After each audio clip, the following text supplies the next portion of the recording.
Round two, people. What's up, folks? Hello, hello. What's up? Yo-yo. Early? Well, yeah, we gotta watch the address. We gotta watch the speech, or it's a press conference. Right? No, it's a speech, not a press conference. Howdy. Did I miss the in on this one? Does JD Vance fuck couches? They not like us. They not like us. They not like us. They not like us. They not like us. Did I miss this? Yes? Okay, gotcha.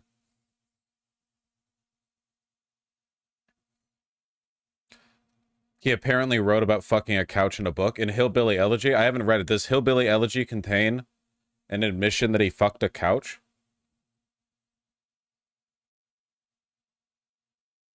No, he fucks the cushions in between the couches.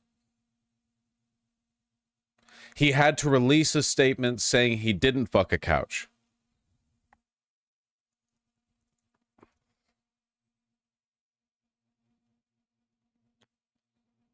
Okay. You know, I'm getting a lot of questions that are specifically answered by my "I did not have sex with a couch" t-shirt.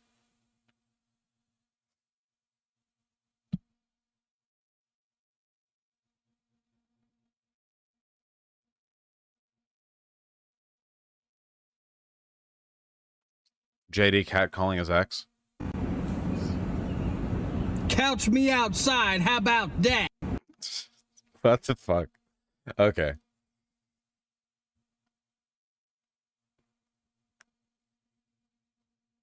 This is so fucking stupid, dude. Jesus Christ.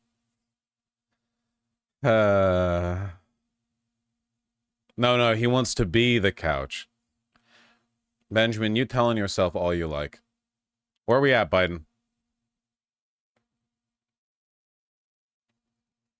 1 minute late.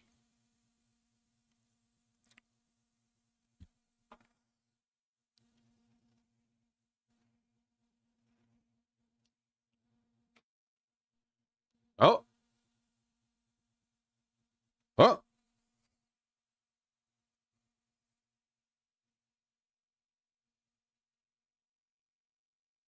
Oh. The couch hussy be gripping. I just can't imagine the couch hussy grips that good, to be honest with you.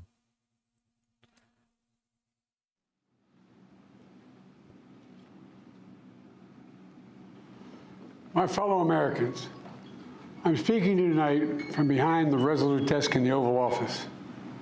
In this sacred space, I'm surrounded by portraits of extraordinary American presidents. He is very orange. Thomas Jefferson wrote the immortal words that guide this nation. George Washington, who showed us presidents are not kings. Abraham Lincoln, who implored us to reject malice. Franklin Roosevelt, who inspired us to reject fear. I revere this office, but I love my country more.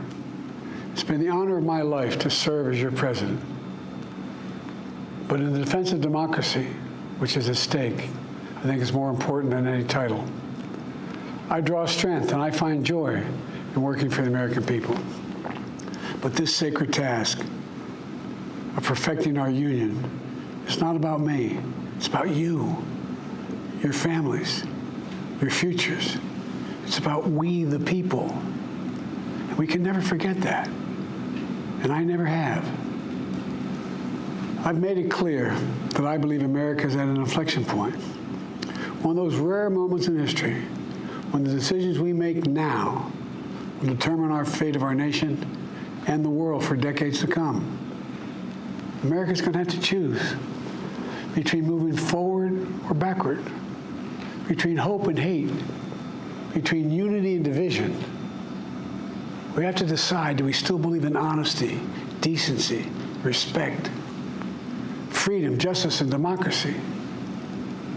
In this moment, we can see those we disagree with not as enemies, but as fellow Americans. Can we do that? Does character in public life still matter? I believe I know the answer to these questions because I know you, the American people. And I know this. We are a great nation because we are good people. When you elected me to this office, I promised to always level with you, to tell you the truth. And the truth, the sacred cause of this country is larger than any one of us. And those of us who cherish that cause, cherish it so much, a cause of American democracy itself, must unite to protect it. You know, in recent weeks, it's become clear to me that I need to unite my party in this critical endeavor. I believe my record as president, my leadership in the world, my vision for America's future, all merited a second term. But nothing can come in the way of saving our democracy. That includes personal ambition. So I've decided the best way forward is to pass the torch to a new generation. That's the best way to unite our nation. You know, there is a time and a place for long years of experience in public life. But there's also a time and a place for new voices, fresh voices, yes, younger voices. And that time and place is now. Over the next 6 months, I'll be focused on doing my job as president. That means I'll continue to lower costs for hardworking families, grow our economy. I'll keep defending our personal freedoms and our civil rights, from the right to vote to the right to choose. I'll keep calling out hate and extremism. Make it clear there is no place in America for political violence or any violence ever, period. I'm going to keep speaking out to protect our kids from gun violence, our planet from climate crisis that is the existential threat. And I will keep fighting for my cancer moonshot so we can end cancer as we know it, because we can do it. And I'm going to call for Supreme Court reform because this is critical to our democracy, Supreme Court reform. You know, I will keep working to ensure America remains strong and secure and the leader of the free world. I'm the first president in this century to report to the American people that the United States is not at war anywhere in the world. We'll keep rallying a coalition of proud nations to stop Putin from taking over Ukraine and doing more damage. We'll keep NATO stronger, and I'll make it more powerful and more united than any time in all of our history. I'll keep doing the same for our allies in the Pacific. You know, when I came to office, the conventional wisdom was that China would inevitably surpass the United States. That's not the case anymore. And I'm going to keep working to end the war in Gaza, bring home all the hostages, and bring peace and security to the Middle East and end this war. We're also working around the clock to bring home Americans being unjustly detained all around the world. You know, we've come so far since my inauguration. On that day, I told you, as I stood in we stood in a winter of peril and a winter of possibilities. Peril and possibilities. We were in the grip of the worst pandemic in the century, the worst economic crisis since the Great Depression, the worst attack on our democracy since the Civil War. But we came together as Americans, and we got through it. We emerged stronger, more prosperous, and more secure. Today, we have the strongest economy in the world, creating nearly 16 million new jobs, a record. Wages are up. Inflation continues to come down. The racial wealth gap is the lowest it's been in 20 years. We're literally rebuilding our entire nation, urban, suburban, rural, and tribal communities. Manufacturing has come back to America. We're leading the world again in chips and science and innovation. We finally beat Big Pharma after all these years to lower the cost of prescription drugs for seniors. And I'm going to keep fighting to make sure we lower the cost for everyone, not just seniors. More people have health care today in America than ever before. And I signed one of the most significant laws helping millions of veterans and their families who are exposed to toxic materials. You know, the most significant climate law ever in the history of the world. The first major gun safety law in 30 years. And today, the violent crime rate is at a 50-year low. We're also securing our border. Border crossings are lower today than when the previous administration left office. I've kept my commitment to appoint the first black woman to the Supreme Court of the United States of America. I also kept my commitment to have an administration that looks like America and be a president for all Americans. That's what I've done. I ran for president 4 years ago because I believed and still do that the soul of America was at stake. The very nature of who we are was at stake. And that's still the case. America's an idea stronger than any army, bigger than any ocean, more powerful than any dictator or tyrant. It's the most powerful idea in the history of the world. That idea is that we hold these truths to be self-evident. We're all created equal, endowed by our Creator with certain inalienable rights: life, liberty, pursuit of happiness. We've never fully lived up to it, to this sacred idea, but we've never walked away from it either. And I do not believe the American people will walk away from it now. In just a few months, the American people will choose the course of America's future. I made my choice. I've made my views known. I would like to thank our great Vice President Kamala Harris. She's experienced, she's tough, she's capable. She's been an incredible partner to me and a leader for our country. Now the choice is up to you, the American people. When you make that choice, remember the words of Benjamin Franklin hanging on my wall here in the Oval Office, alongside the busts of Dr. King and Rosa Parks and Cesar Chavez. When Ben Franklin was asked, as he emerged from the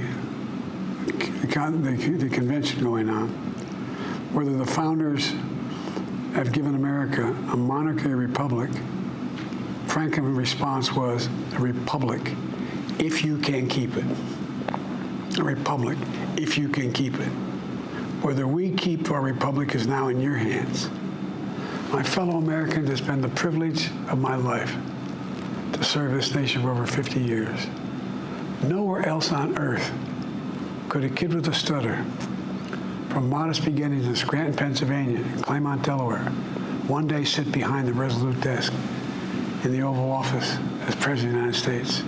But here I am. That's what's so special about America. We're a nation of promise and possibilities, of dreamers and doers, of ordinary Americans doing extraordinary things. Wrap it up, Grandpa. I've given my heart and my soul to our nation, like so many others. I've been blessed a million times in return with the love and support of the American people. I hope you have some idea how grateful I am to all of you. The great thing about America is here, kings and dictators do not rule, the people do. History is in your hands. The power is in your hands. The idea of America lies in your hands. We just have to keep faith, keep the faith, and remember who we are. We're the United States of America, and there's simply nothing beyond our capacity when we do it together. So let's act together, preserve our democracy. God bless you all, and may God protect our troops. Thank you. You know, one of the most disappointing features of this like modern style of American liberal warbling is the fact that nothing they say can ever be memorable. There will never be a memorable quote because everything they say is designed to be like it's all cut from the same cloth of incoherent Hamilton-esque jibber jabber. You know, the founding soul of the heart of the dream of this nation. Everyone's trying to hit the Obama cadence, but what they don't understand is that Obama had a very particular cadence and delivery that allowed him to be captivating and memorable, even when he was engaging in that same basic, you know, in the aforementioned liberal warbling. All of the most memorable stuff from Biden was him going off script and, you know, challenging people to push-up contests or saying there were at least 3 genders, you know? We don't really get those historic, Those deep old man swallows. Yeah, they could have pulled the mic sensitivity settings up and done a little bit of editing. Maybe it's because he was talking so fucking quiet. They have to have everything tuned really, really precisely. Well, you know, we're kind of ending on a whimper rather than a bang. It would have been a lot more interesting if he had said, "No, I'm not going into the Great Night. I am changing my mind. I'm not dropping out." And dueled Kamala Harris to death or something. But yeah, no, I don't think that was a likely outcome. It is kind of funny that he's talking about, like, it's finally time for me to quell my ambition for the good of the American people. It's really funny to say that when you're like 90 years old. You know? Like, you know, for the good of the American people, I must put my ambition aside. You've been the president, man. You've been the motherfucking president. You've been in politics for like 45 years. Are you implying that even after all of that, you were still like, there's like a quota you haven't met? Yeah, put those foolish ambitions to rest, my man. Jesus Christ. He was elected to Senate 72. Yeah, sorry, 45 was a massive understatement. My apologies. I know, Ness Scissors.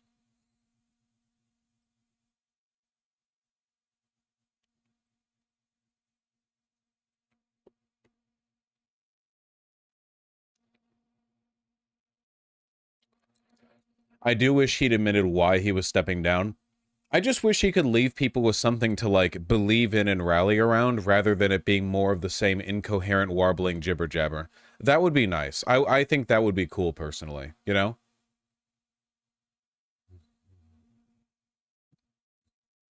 God willing. It is nice. I will say, his cognitive decline is a lot less anxiety-inducing now that we know we don't have to deal with it for the election, you know? Now, whenever he stutters or fucks up, it's not like, oh, you know, we can just go like, ah, yeah, you know, that's why Kamala's there. It's a lot less bad. Meanwhile... You know this. Do you know we need twice as much electricity as we currently have in our country for AI, but the environmentalists won't let you produce it? They want wind. The wind is blowing today. The whole thing, it's the most expensive hoax in the world. The wind, it kills our birds.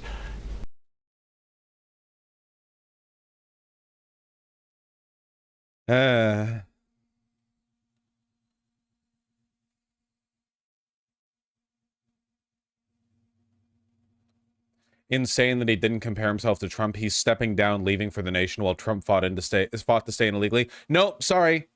Modern day liberals aren't allowed to insult the opposition, you know? Donald Trump can say whatever the fuck he wants about Joe Biden, and Joe Biden has to be go up there and be like, yeah, you know, never keep the faith, man. We're a democracy. Believe. Soon you'll get the chance. Believe. And then he drops out, you know? It's like fucking... At least Kamala Harris seems a little bit more interested in attacking Donald Trump, which, please, thank God, you know?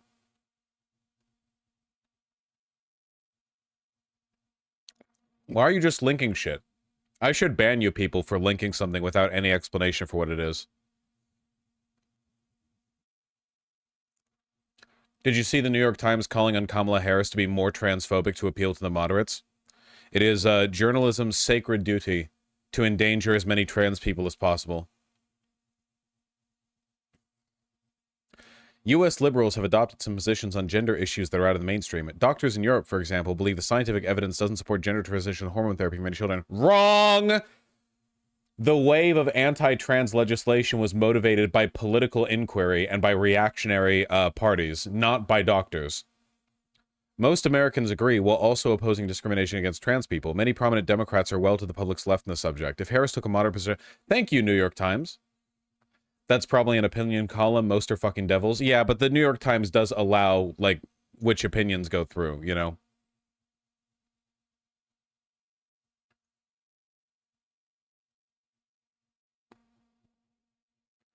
Mark Kelly is VP pick. Mark Kelly was applauding Netanyahu. which is not nice. Bashir is pretty pog. New York Times not wrong about the Democrats being to the left of the population. The population is to the left of the population. Depending on how you phrase, like, opinion polling, half the American people want a fucking, like, mass execution of the bourgeoisie, you know? Nobody knows what the fuck is going on ever. You set the public opinion by normalizing things like pro-trans healthcare. Like, the Republicans are to the right of the public's opinion on basically everything, and that doesn't stop them from being a viable competitive party. If someone mentions the Twitter API thing one more time, I'm delaying it by like another 5 minutes every time somebody brings it up.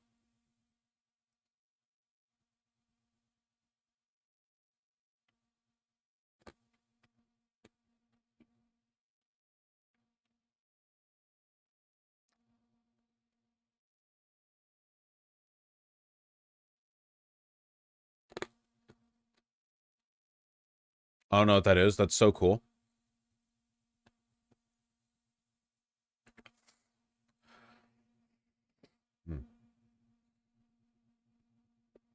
Who the fuck calls it X, Mixmaster?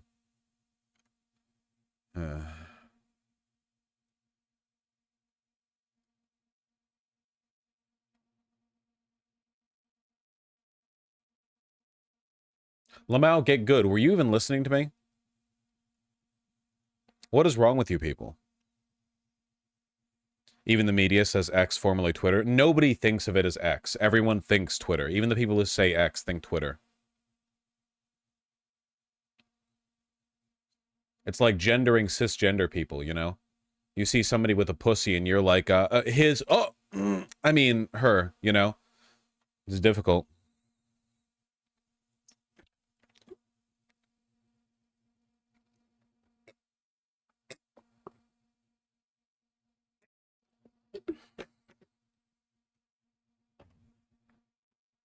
Didn't get that joke? Joke?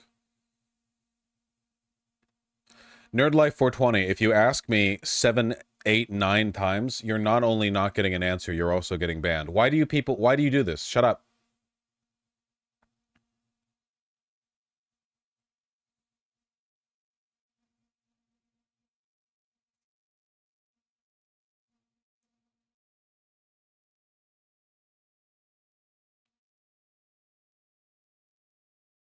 Never link more than the number of sub-tiers you are. Yeah, Benjamin knows the rule. Benjamin knows the rule.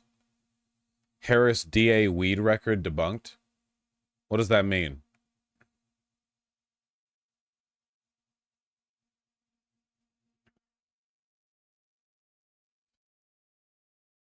What is the purpose of this video? So who did lie about Kamala Harris locking up thousands of black men for marijuana offenses while she was the district attorney for San Francisco? Shout out to Gabriel for asking this video, who put me down this rabbit hole. Now, like Gabriel says on his original video, why are there 2 people here? You can know those 19 drug charges at work. Here's a cop. People went to jail. That's pretty cool. I'm a Kamala Harris fan now. I'm part of the K-Hive now. TikTok Stitch, but why isn't the lady saying anything?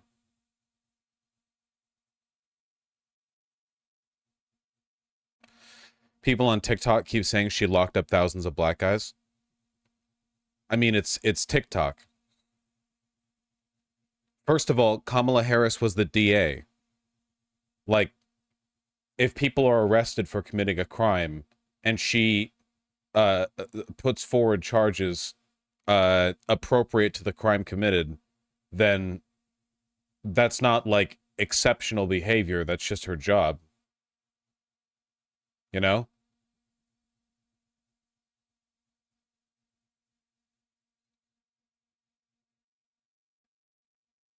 The shortlist got bigger. Is Bashir on it yet?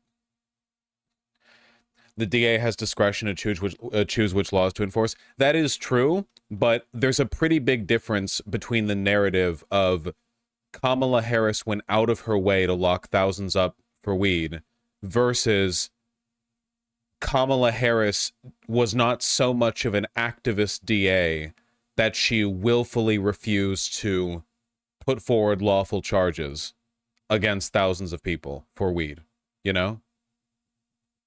Like, there's a bit, the implication that a lot of people don't seem to, like, the implication that a lot of people are putting forward is that they think that it's exceptionally bad for a DA to bring forward charges for the crimes that they did, you know?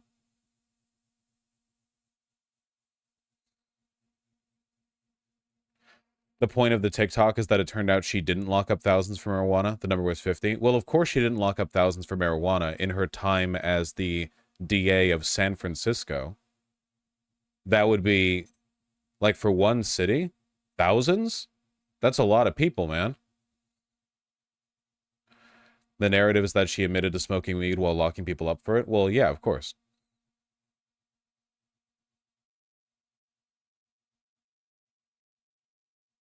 Do you know anything about this Kamala Harris transgender inmate case in California? I think I remember this, yeah. Didn't we talk about this a long time ago?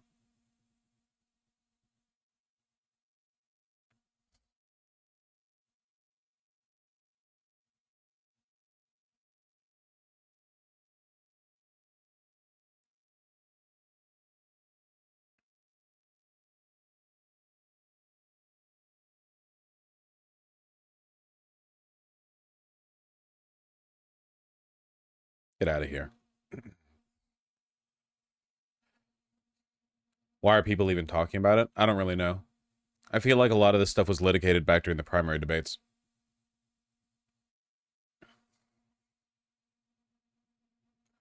All right.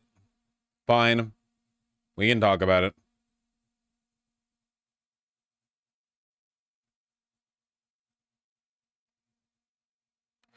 Yeah, so ordinarily I would assume this sort of thing is fake because it looks so fake, but then Elon's Twitter did something that makes it seem like it's actually real. So, known corny, obnoxious leftist Twitter account, the Antifa Turtle, open parentheses, soy, close parentheses, posted a screenshot from Discord of a Twitter API leak that revealed that a collection of far-right accounts, and Wokeness, Clown World, Trump Daily Post, Libs of TikTok, blah, have protections that allow them to say a wide variety of slurs and not get auto-flagged. We do know that this is the case because, if nothing else, Andrew Tate was posting the hard R without any issues. Just like texting it, you know? Anyway, normally I would think that this is like a hoax, right? There are a couple of things here that make me think it's a hoax. For one, it's so obvious looking that it's difficult to even imagine it being real. You know, like, look at that. Word list ignore for protected users equals open bracket F slur illegal KYS the N word It's like, okay, really? Is that how the back end is? Pardon me, I'm not like a tech guy or anything, but if something's obvious enough that it looks like overly simplified to me, it's probably not the real API. Then again, it is Twitter under Elon, so who knows?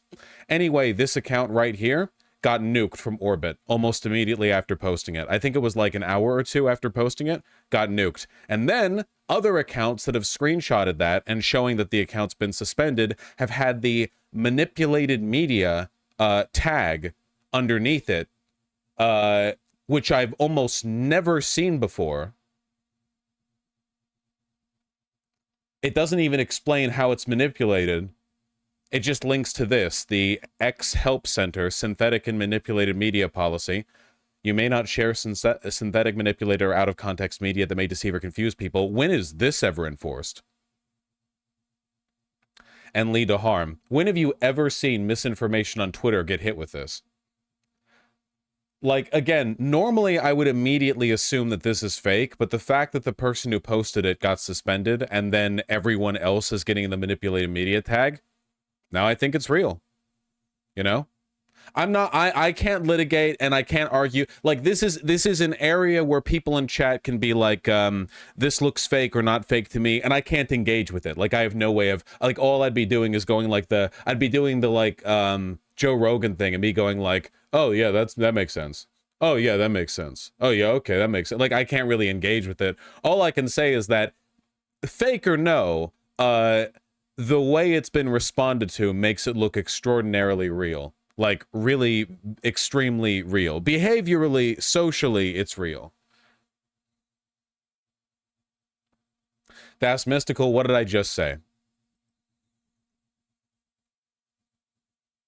Anyway, like, why else would it get, like, immediately banned or misinfo pilled or whatever? We also know for a fact that Elon is a partisan hack who shows preferential bias towards the far right. He replies to them constantly. And we also know that they have different rules when it comes to saying slurs, because Andrew Tate was calling people the hard R without his post getting flagged. Meanwhile, you still can't say cisgender. If you type cis or cisgender into Twitter, it will automatically flag you for hate speech. I don't know why you guys are still talking to me tech stuff. I genuinely don't know what is wrong with your minds to continue doing that. Really? Yes. Because cis is a slur.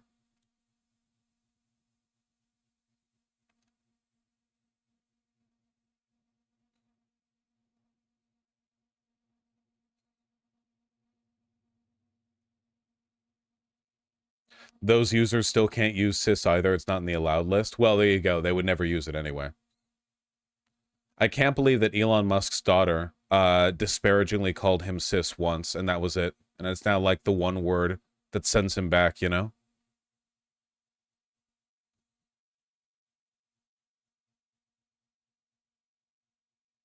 Just saying it checks out in a text site. Okay, okay.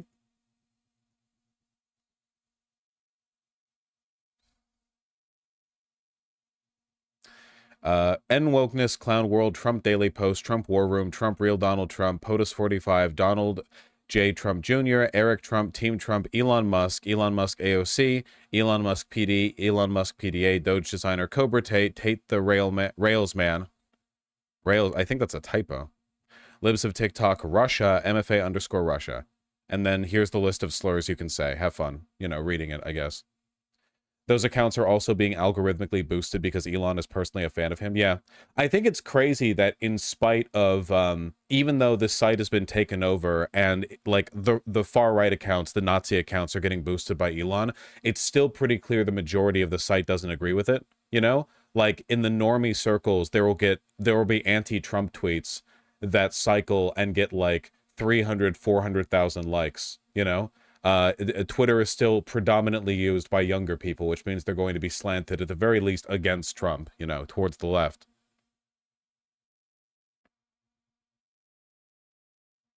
At what point can we sue Elon for platform manipulation? I don't know. I don't think that's a crime. I don't think platform manipulation is an official crime. You'd have to check the books for that one.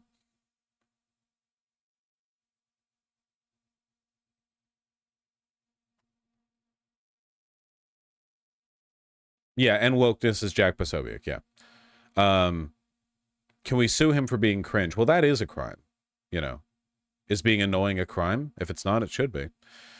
Yeah. Well, at any rate, like, I don't really have anything else to add to this, purely because I don't have any tech knowledge. We also don't know any of the circumstances under which, like, I don't know, the Discord leak was formatted. Is it a screenshot? Did somebody hastily retype this from a screenshot they took in their phone of the API on a different like, we have no idea, right? There's at least one typo in here, which makes me wonder if this got retyped, or maybe they ignored some elements of the API formatting or whatever. I mean, I don't know. I don't know.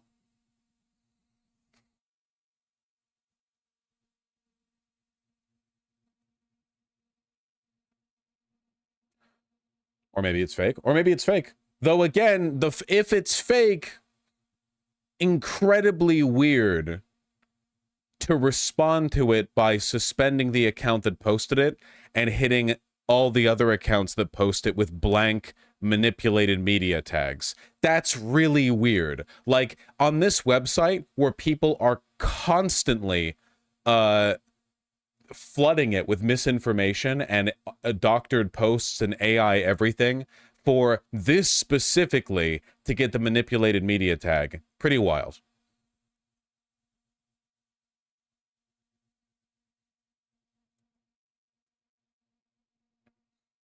Pretty wacky. Maybe Elon thinks it's real. I mean, that's also a possibility. Elon is genuinely very stupid. It could be somebody faked that and Elon saw it and he was like, fuck, is that what our pro-racism API looks like? Shut it down. And then, you know, it's just fake.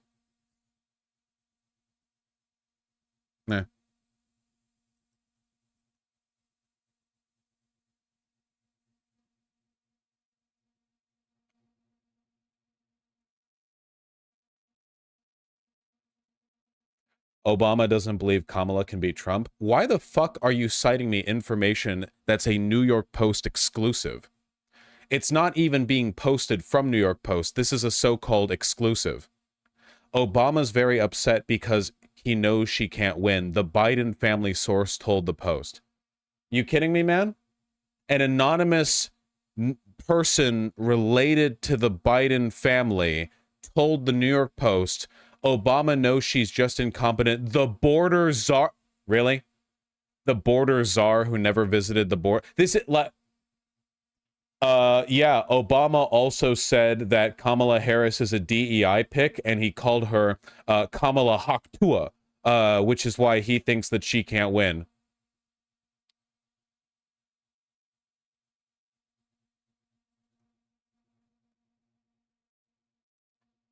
That's so true, man.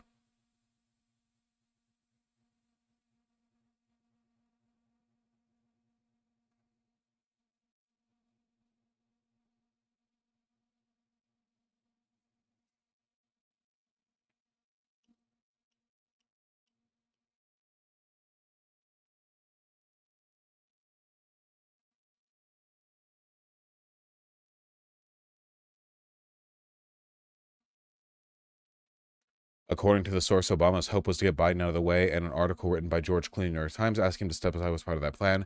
However, the higher-ups in the Democratic Party didn't count on Biden endorsing Harris right away, and Obama was shocked when Joe endorsed her, according to the insider. After Biden's ouster, Obama, who did not return a request for comment... Okay, do you guys really believe this on first sight? Okay, learn to look for and reflexively understand biased, narrativized writing.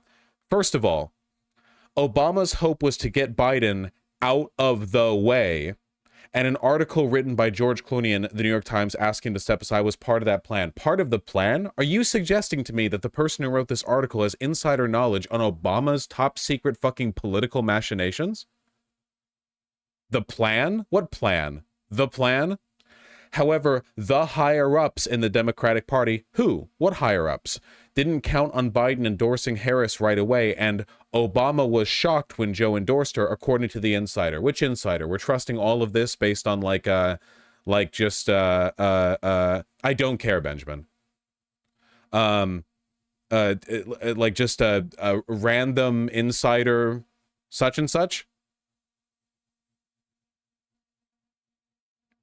After Biden's ouster, Obama, this is just flatly wrong. Who did not return a request for comment Wednesday, wanted Arizona Senator former Mark Kelly at the top of the ticket when the Democratic National Convention West. Obama is, quote, furious. Things haven't gone his way, which is why he is not joining in the Democratic Party's support of Harris. The Biden source added. Who?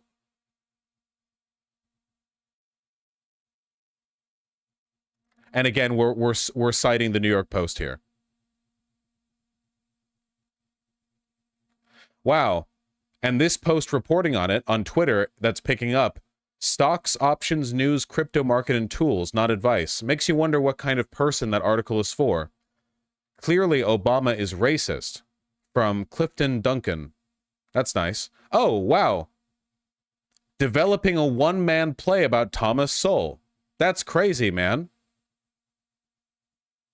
What? She filled a high school gym today. People are clearly ecstatic about her. Come on.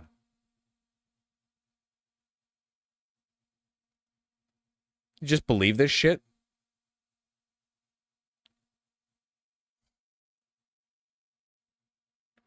The turning point for Biden came after his performance in the debate, which the Post first revealed was part of an elaborate setup to remove him from the race. Wait, the debate itself was part of an elaborate setup? They set him up to fail at the Trump debate, published July 22nd. Really? Operatives at the very highest levels of the Democratic Party threatened President Biden. Are you fucking kidding me? This conspiracy shit? Yeah, man, the secret, yeah, he's the president of the United States, but like, you know, Pelosi's the real one in control. Jesus Christ.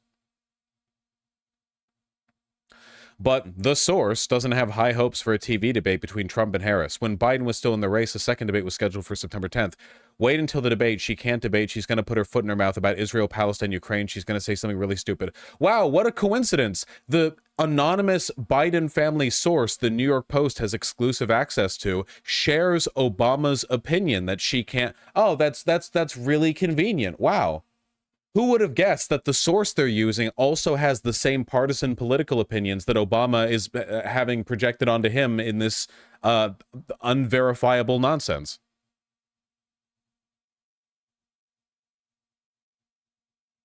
Oh, and here's the bit that was quoted by the Twitter. You guys need to apply a little bit of critical thinking, man. Come on. This is why media analysis is a very important skill.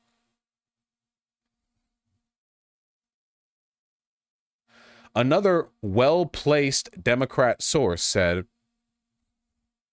Obama being surprised by a smart political decision actually makes sense when coupled by his personal inability to see politics beyond his singular immediate interests. That's so true, man. There are definitely like anonymous sources within the Democratic Party giving exclusive interviews to the New York Post where they say really pointed and specific convenient stuff like Obama being surprised by a smart political decision makes sense because he's actually a big dum-dum and doesn't know how to make decisions, you know?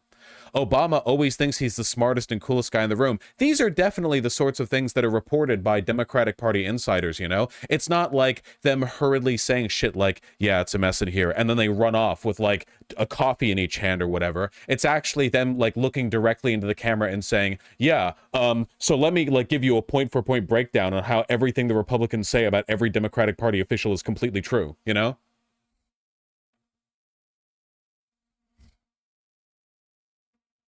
Rod Blagojevich, the disgraced former governor of Illinois who denounced Obama as a threat to democracy in a Wall Street Journal op-ed Tuesday, told the Post he believes Obama was instrumental to get Biden out of the race.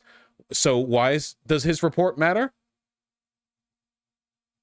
He was the governor like, what, 2 decades ago? Disgraced governor? That's, okay. Rod was pardoned by Trump. Wow, an irrelevant person out of office says that he believes that Obama is bad? That's crazy. This is a great exclusive from the New York Post. I am learning so much. Without Obama, Biden is still the Democratic nominee? What? Obama was the conductor leading the orchestra that convinced Biden to step aside? It's all a conspiracy, man. It's definitely not just, you know, the Democratic Party is filled with powerful people who all have their own interests and plans going on. And when they all realized Biden definitely couldn't meaningfully run against Donald Trump, they kind of like got really worried and worked together to convince him to drop out, you know. It was a conductor leading an orchestra.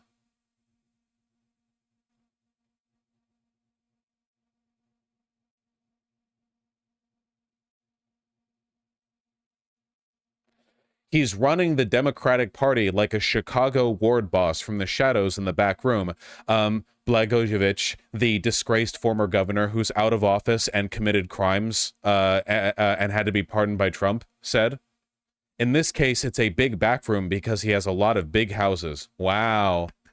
That's such a credible... I believe everything in this article, you know?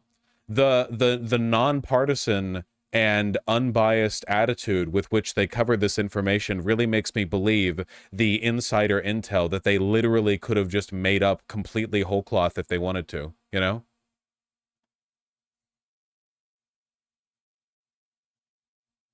That I agree with, Benjamin. But that's how you build a lie, right? You pull from any truth you can to legitimize the lies.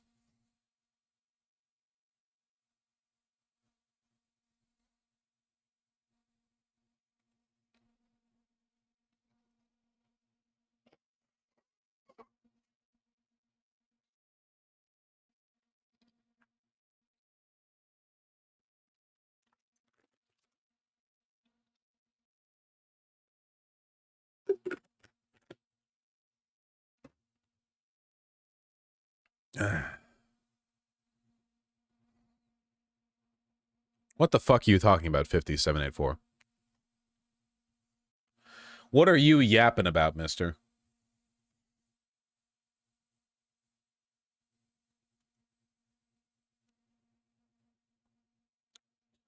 Lula says scared by Maduro's bloodbath warning ahead of Venezuela vote. I think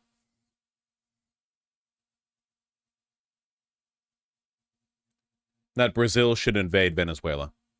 I think it's time. Send Maduro to the Lulags. He's holding you guys back, man. He's not a real socialist. He's a revisionist. It's time to send him to where revisionists belong. Hell. No.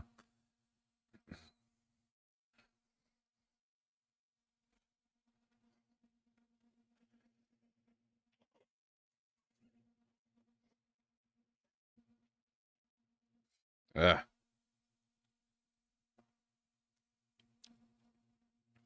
That would make sense, utter color. Wait, I thought Lula was based? I do. Maduro is a bad man.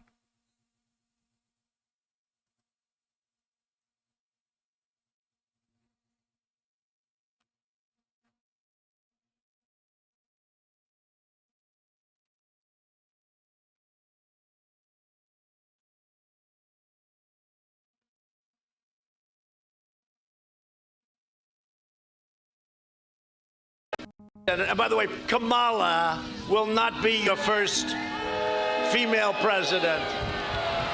She will not be your first female president. It's not the way it's supposed to be. We're not supposed to have a socialist. Look, we're not going to be a socialist nation. We're not going to have a socialist president, especially a female, especially a female, especially a female. Socialist Did this really need the editing? Couldn't you just show him saying that?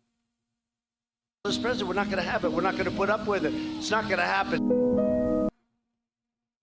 Remember how just the other day, the House GOP had to put out a warning saying, please stop bringing up Kamala Harris's race? Oh my God, man. Trump is genuinely very sexist. It's like a massive electoral viability. I really don't like. I mean, keep posting, man. Keep posting through it. I'm sure the median female voter will love that shit. You know, it's genuinely not an unpopular opinion in Republican like policy wonk circles to repeal the 19th Amendment. I genuinely feel like, I don't know, man, women might save the day. I hate to give it to them because, as you all know, I'm a dedicated woman hater, but I feel like, I don't know.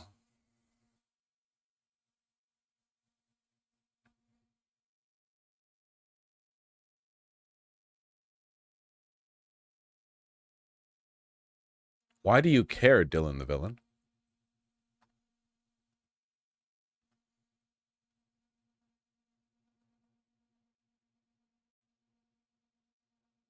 What? Richard Hanania. Okay. My staff, for example, sometimes they'll show me little things that just amuse me. Like, apparently, some people love to talk about the way I laugh. Oh, yes. Okay. I love your laugh. Well, let me just tell you something. I have my mother's laugh. And I grew up around a bunch of women in particular who laughed from... I think this is a different Richard Hanania. Or is it a different name? I don't think it's that guy. I know, I thought that too. Richard Hanania. I was like, wait, isn't that the weird incel Nazi who was obsessed with Hunter Schafer? I don't think it's that guy, though. The belly. They laughed. They would sit around the kitchen and drinking their coffee, telling big stories with big laughs. You know, I'm never going to be... that's just, I'm not that person. And... Can I actually, hold on. Can I be sexist with you guys for a second? I hate that little tittering laugh so much. Say that shit with your gut. If I tell you a good-ass joke, don't disrespect... Female, do not disrespect me by like suppressing it and giving me like a dainty little fucking princess laugh. You don't give me a little giggle, okay? Giggly giggle, all right? I want you to hit that shit, okay? I want it to hurt. Don't you tee-hee at me. Bad take, there's nothing wrong with a cute giggle. Man, a giggle is when you put your arm around her waist, man. If you tell a joke that's funny, she should go, you know, that's what I want to hear from the girl I'm with. You don't want to, like, yeah, you don't want her to hit you with that weak shit. It's kind of disrespectful. She should go hawk to She should literally die, is what I'm saying. Yeah. You want her snorting. And I think it's really important for us to. Are you guys ready? In 3 months, everyone's gonna be saying Haktua, like, unironically, because they were all saying it ironically to make fun of the people who got mad at the people who were first saying it unironically, okay? You're gonna be like, yeah, man, I need to take the car into the car wash. I need them to give that a Haktua spin on that thing with the car washers, and they'll be like, okay, yeah. Mind each other and our younger ones. Man, it's raining hard today. The sky's really Haktuaing on us, huh? And then everyone laughs, you know? Don't be confined to other people's perception about what this looks like and how you should act in order to be, right? It's really important. It's important. Nah, I think it'll be temporary, like people saying Skibbity and Riz. You know, people still say Skibbity and Riz, right? I'm really sorry to inform you, but Michael Bay apparently is starting work on a Skibbity toilet movie, and Riz is very much still in the public lexicon. Riz might actually be like a semi-permanent word. Like, I think Riz escaped the like, it's not like Phantom Tax or whatever. I like, Riz is not going away, man. Riz is like incorporated. The last time I was down in LA, I had to explain Riz and drip to my mom. I was like, yeah, you can say it's either the drip, it's drippy, or dripped out, and those are like the acceptable. Because, you know, she was like, I like your t-shirt. And I'm like, yeah, thanks. I feel pretty drippy today. And she was like, what? Riz was easier to explain, I feel. Yeah, Riz is just short for charisma. Does Mark know what Riz is? Don't you fucking dare talk about my father. Don't you speak his name. You don't know him. Don't you say his name. Say your dad. Show some fucking respect. You think you're on his level? Get the fuck back down there and chat. Get back down there into the muck. Crawl around like a fucking worm. Who the fuck goes up to someone and rather than saying, hey, how's your dad doing? You'd say like, yeah, hey, how's Mark doing? You say that shit if you've been over to my house for Thanksgiving, okay? You? I wouldn't spit on you if you were on fire.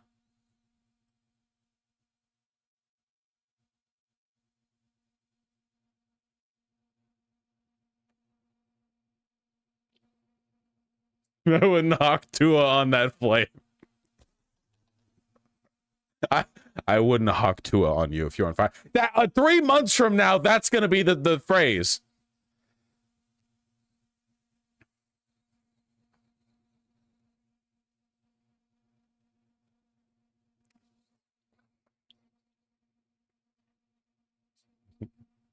Gotta walk Tua the polls and vote on that thing. Fuck, it's actually really fun.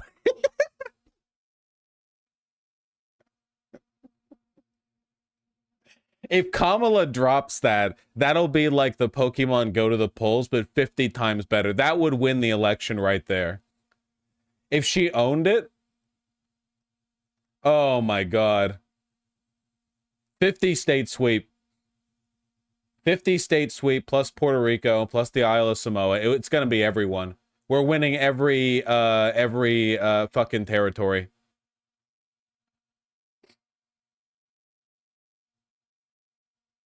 Yeah, exactly, Benjamin.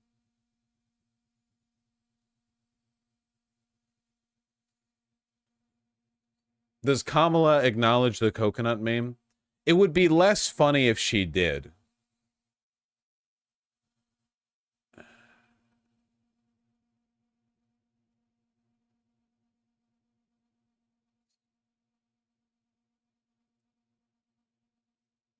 Of those children. Let's give votes to all children in this country, but let's give control over those votes to the parents of those children.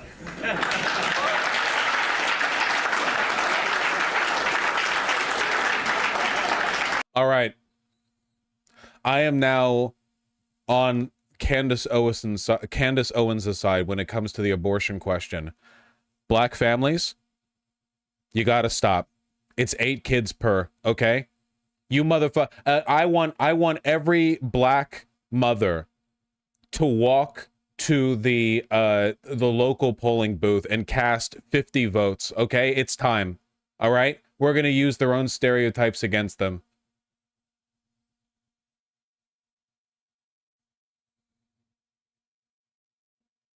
Election eugenics. I mean, that is literally how the right wing thinks, yeah.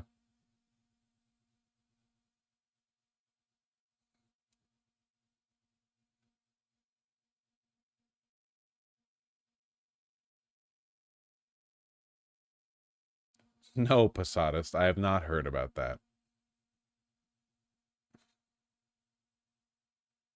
Oh, this guy? Oh, yeah, this guy. I remember him because he looks like that. The guy who made Mighty Magiswords. I think I remember seeing a TV ad for that at some point. 16 terabytes of CP, huh? That's pretty wild.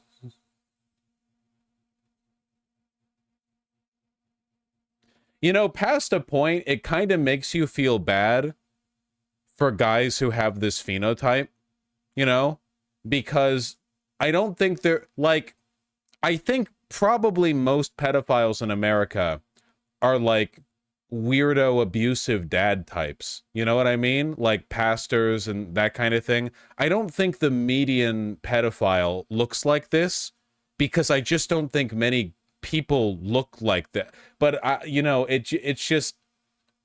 There's got to be a guy out there who looks like this, who's totally innocent and is an okay guy, and he just keeps getting dragged through adjacency. You know? It's too obvious. It's too on the nose. That's what I mean, man.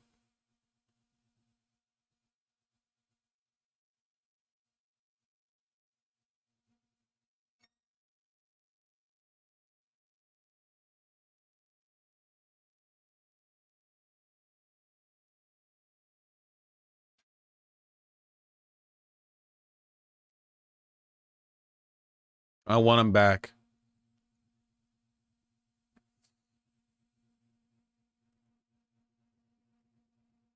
Yeah, 16 terabytes, and then you continue reading the story and you find out it was all raw text data. What the fuck?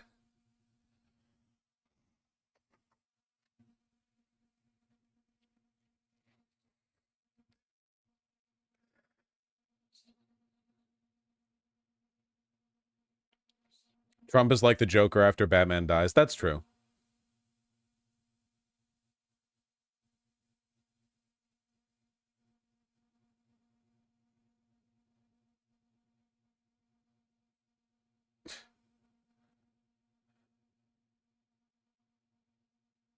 What are you guys linking? What is this shit?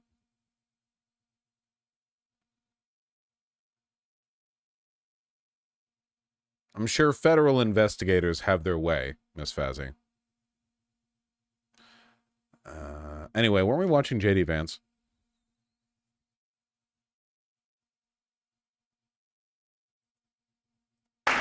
When you go to the polls in this country as a parent, you should have more power. You should have more of an ability to speak your voice in our democratic republic than people who don't have kids. Let's face the consequences and the reality. If you don't have as much of an investment in the future of this country, maybe you shouldn't get nearly the same voice. Now, let's give... This is basically just like a sort of like demographics-based variant of the argument that only property owners should be able to vote. The idea being like, if you're not invested in the country, it's not as bad actually as that. It's still bad. It's not as bad as that idea because owning property doesn't mean you're invested in the country. It just means that you have money. Having kids at least is some kind of like broad, like long-standing demographic investment. You know, but it's still bad, obviously. It's still stupid.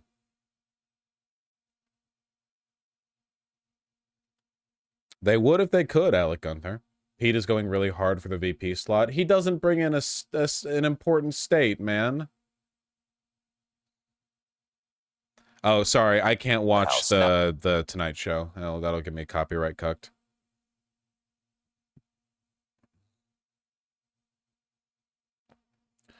Does Trump regret JD Vance? I think that JD Vance is going to end up being a weird liability. Yeah, I do think so. I genuinely do. Yeah.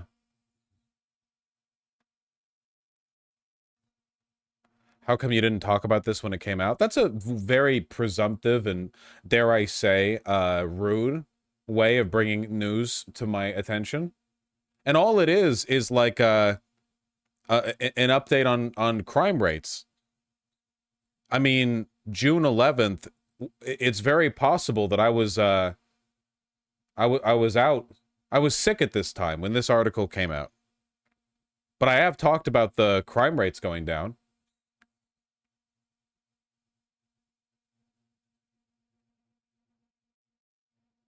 Learn how to communicate appropriately. Yeah, it's always weird to me when people come at me with like a reasonable thing they're interested in, but they come across like really antisocial with the way they deliver it.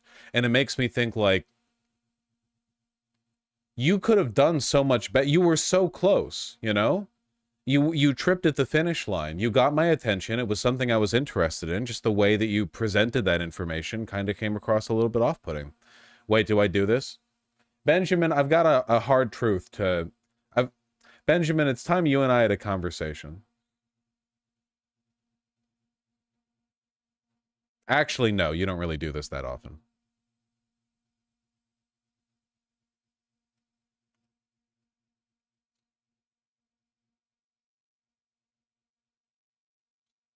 Oh, he absolutely does. No, no, no. Benjamin has a different kind of disease. It's not that one, though. It's not that one. Oh, by the way, as an addendum, because I didn't really leave things like in a satisfying way. After last stream, I remember how rather than reading donos, I went over like 50 different brands of white t-shirt, which must have to all of you looked kind of like that scene from American Psycho. And I'm looking at like 16 identical shirts and my hands are shaking and I'm like, my God, this one even has like a double band knit collar or whatever. The average roster. Yeah, well, I try to keep it in a little more. You know, my internal world is still broiling with strong opinions on clothes that I can and can't afford. And by the way, I really have limited my buying lately. I used to buy a lot more frivolously than I do now. I just want to, like, you know, I have an obsessive personality. I get into something, I go, woo, and then I get into another thing. I have been more responsible. I will say, though, I feel like I might have come across a satisfying, potentially satisfying solution, and it was closer to home than I thought, because I didn't realize something. Right now, I'm wearing a Buck Nason tough knit, hold on. Buck Nason tough knit style t-shirt, which is, here, wait, let me just get the image up so that way I don't have to like flip through and finick and so on and so forth. And then classic.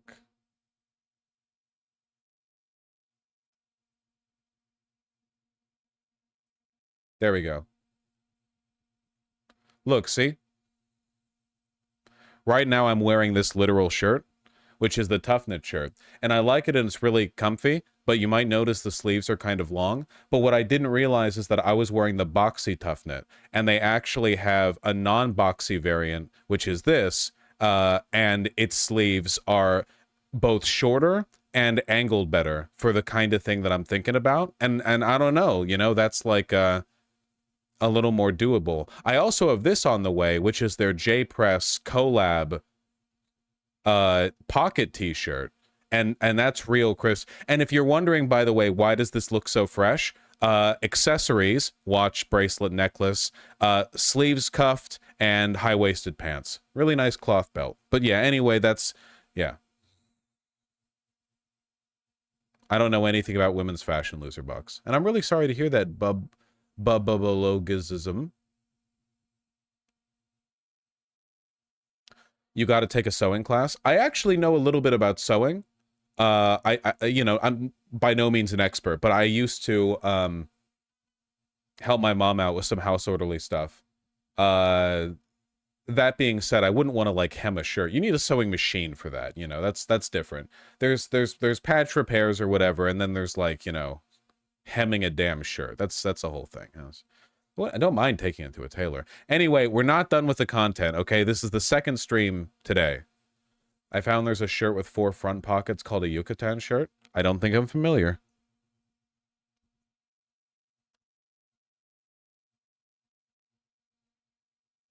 Oh, yeah, this is an old kind of resort wear. I've seen a few of these posted by Dye Workwear. Here, it's I think these are kind of out of fashion a little bit, though that doesn't mean they don't look good. Maybe they're more in fashion in other countries. Here we go. This is the image that he uses. Look at that, man. It has this weird like pocketing on the underside and 2 chest pockets. Very, very interesting shape-wise. Shorts are short, we approved. Basically, all men's shorts used to be like this. His shorts are so short that this is just how shorts were. Better. And then, of course, you've got the clean trousers. Very nice, very nice.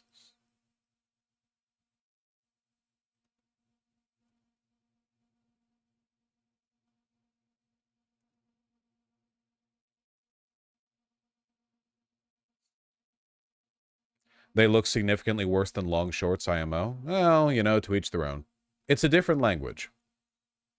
I don't like my thighs to be exposed like that, I freeze. Well, people weren't wearing short shorts in, like, you know, New York or whatever. That's a resort shirt.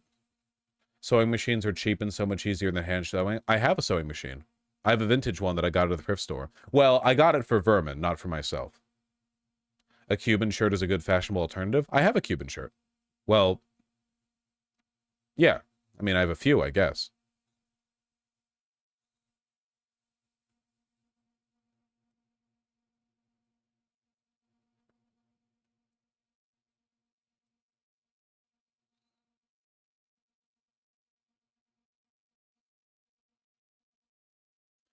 I've seen it, Revolutionary Guitar.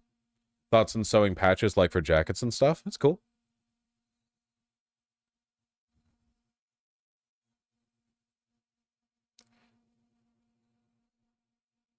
What make is your machine? I don't know. I don't know. Okay.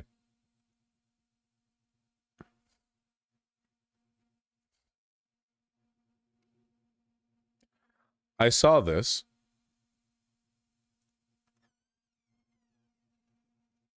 This is interesting. I saw this last stream, which was earlier today.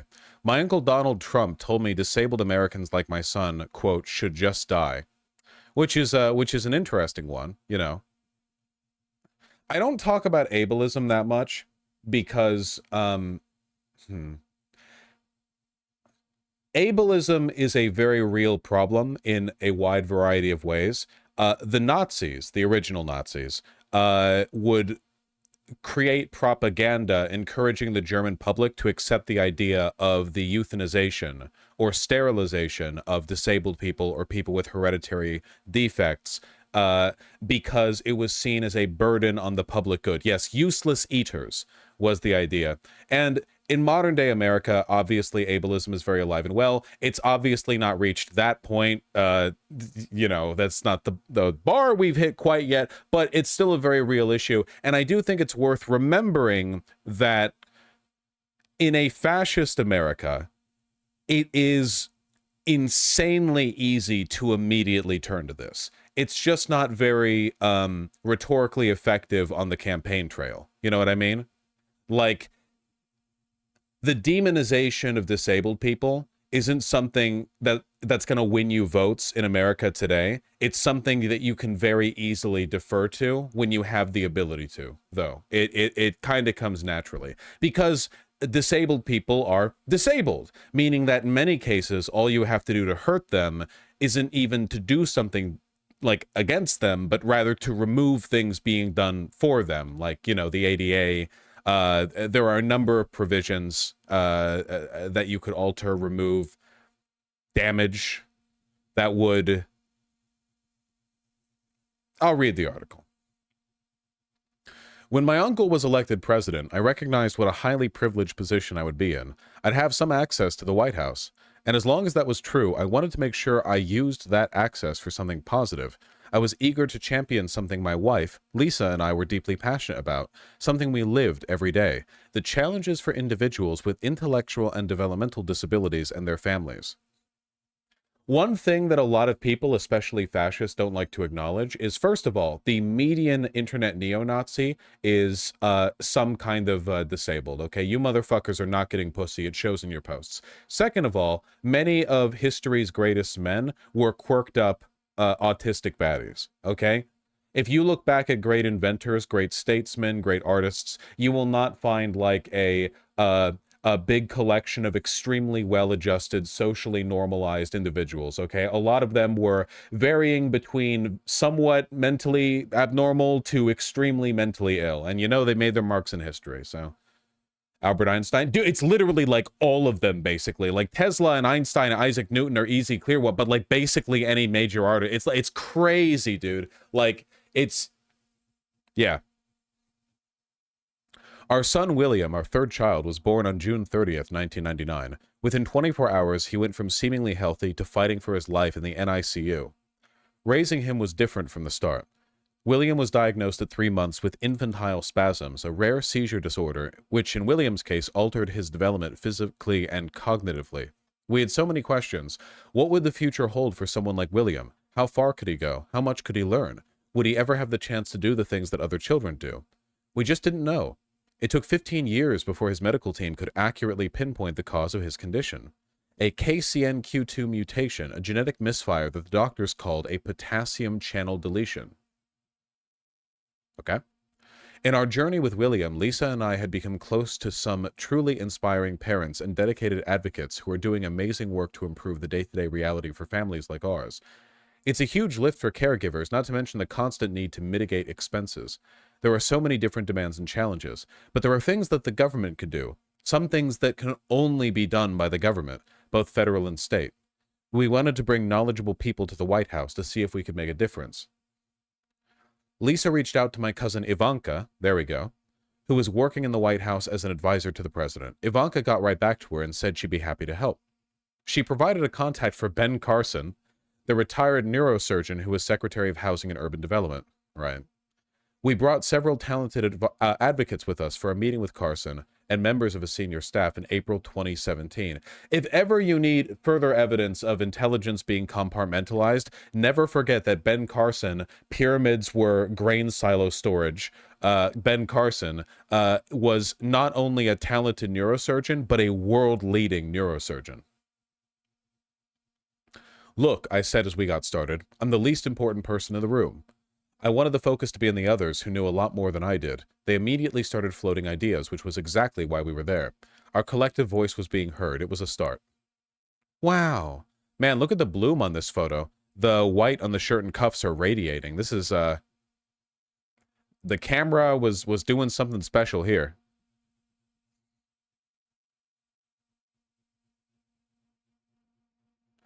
In January 2020, just before COVID hit, Lisa, myself, and a team of advocates met with Chris Neely, who headed the President's Committee for People with Intellectual Disabilities, a much-needed federal advisory committee that promotes policies and initiatives that support independent and lifelong inclusion. Can I throw in a bit of an anecdote here? One of the most difficult bonds to break is the bond between parents and children. Now, I'm not going to promote the idea that all parents are good or that family is like innately good. Like any of that, I'm not doing any of that stuff, okay? There are plenty of piece of shit deadbeat parents. Lots of LGBTQ kids get kicked out in the street. However, let's be real here. Like, generally speaking, there is a, generally speaking, there is a rapport built there.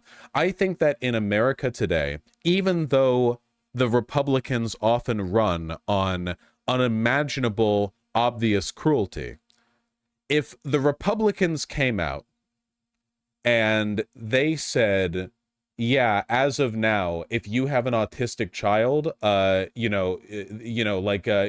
no longer provide you any like family related or welfare benefits, and we will cut, we'll no longer provide you tax benefits for marriage because, you have dysgenic genes and you produce autistic children and we don't want that for the future of the nation or whatever the fuck else, like, I don't think the American people at this moment have a strong tolerance for many types of open cruelty that are directed at people that are perceived to be weaker than them.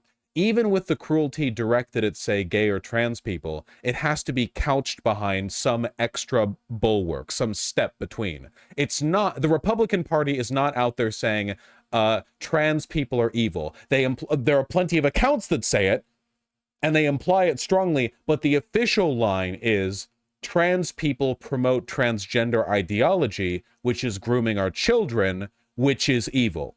I know that seems like a meaningless distinction, and in practice it often is, but it's important for them to construct a mythology in which they are defending themselves against perceived wrongdoing. You know? Exactly, Benjamin. Even a lot of people who are obviously racist can't accept the idea that they just hate X race. Instead, they have to create a narrative where their racism is justified by some perceived wrongdoing by the race they don't like. This is often the case. When you ask people about their beliefs on race, racists will almost never just admit to being racist. They'll say, well, what can you do? X group of people keeps doing Y. They can't accept that they're the aggressors in the situation. It's always, there's always an excuse. There's always we're defending ourselves against this thing. It's a cowardly way of thinking about things, but it also reveals a lot about the human psyche, in that in this environment now, right now in America today, there's no stomach for being the direct perpetuators of cruelty.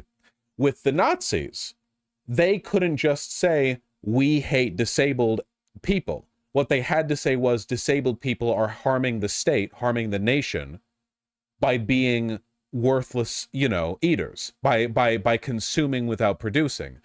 Even with the Jews, they had to construct entire fucking mythologies of all the shit they imagined Jewish people were doing. The idea that World War I was only lost because of Jewish internal interference and how they were the ones who did the Great Depression and blah, blah, blah. Yes, today Netanyahu will justify any imaginable cruelty against Palestinian children as long as it's couched in the belief that they're defending themselves against Hamas.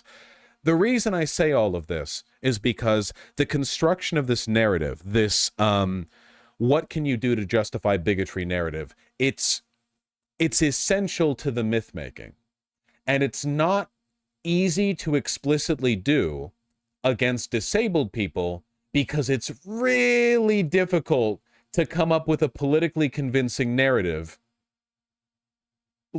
about how autistic children are destroying the union. It's just not easy. Is it impossible? No. But it's still not easy. Which is one of the reasons why I think people who are disabled are often the victims of poor policy, but they're rarely directly targeted. They're rarely roped into the rhetoric, Does that make any sense? I'm trying to explain why I think disabled people are at great threat by reactionary policy, even though the reactionary rhetoric, the narrative, will very rarely go like explicitly, we need to deal with the disabled people. You'll almost never hear that because it's really difficult to create that narrative. Okay, yeah, a bit of a ramble, but And yes, there are a lot of Republican...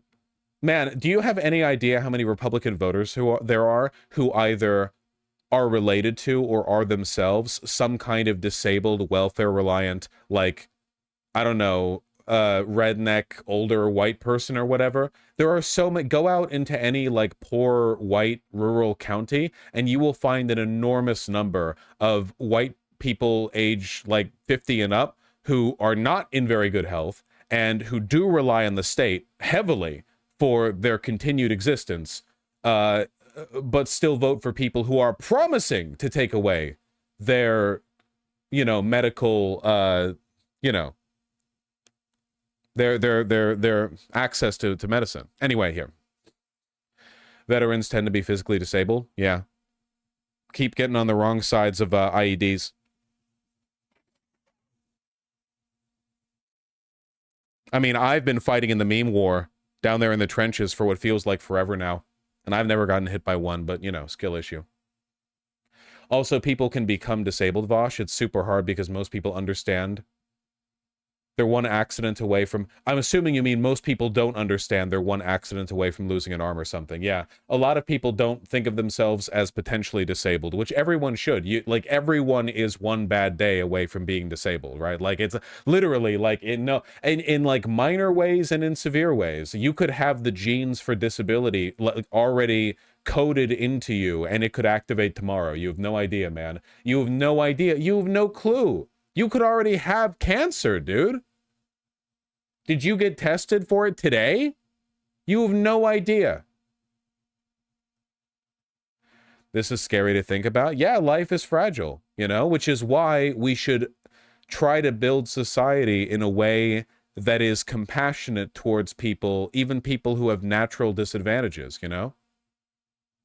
This is the, what do they call it? The thin veil? Is that what it's called? You should attempt to get, like, imagine that you are unborn. You are like an ephemeral ghost-like entity, and you are trying to assess the quality of a society based on your entry into it. And you enter into it by crossing the veil, not knowing who you will be born as. Is America a good society when like half of the people in this country live in debt?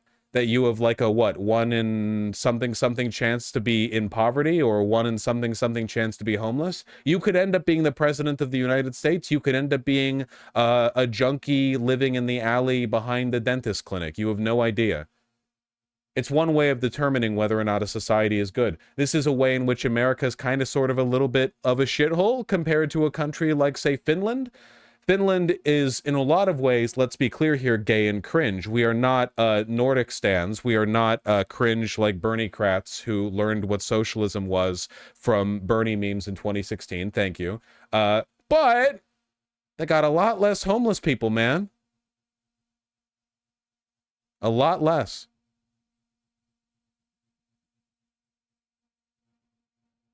Anyway. We discussed the need for all medical schools to include courses that focus on people with intellectual and developmental disabilities. We emphasized how cruel it was for hospitals and other acute care facilities to help patients transition from, how crucial it was to transition from pediatric to adult services.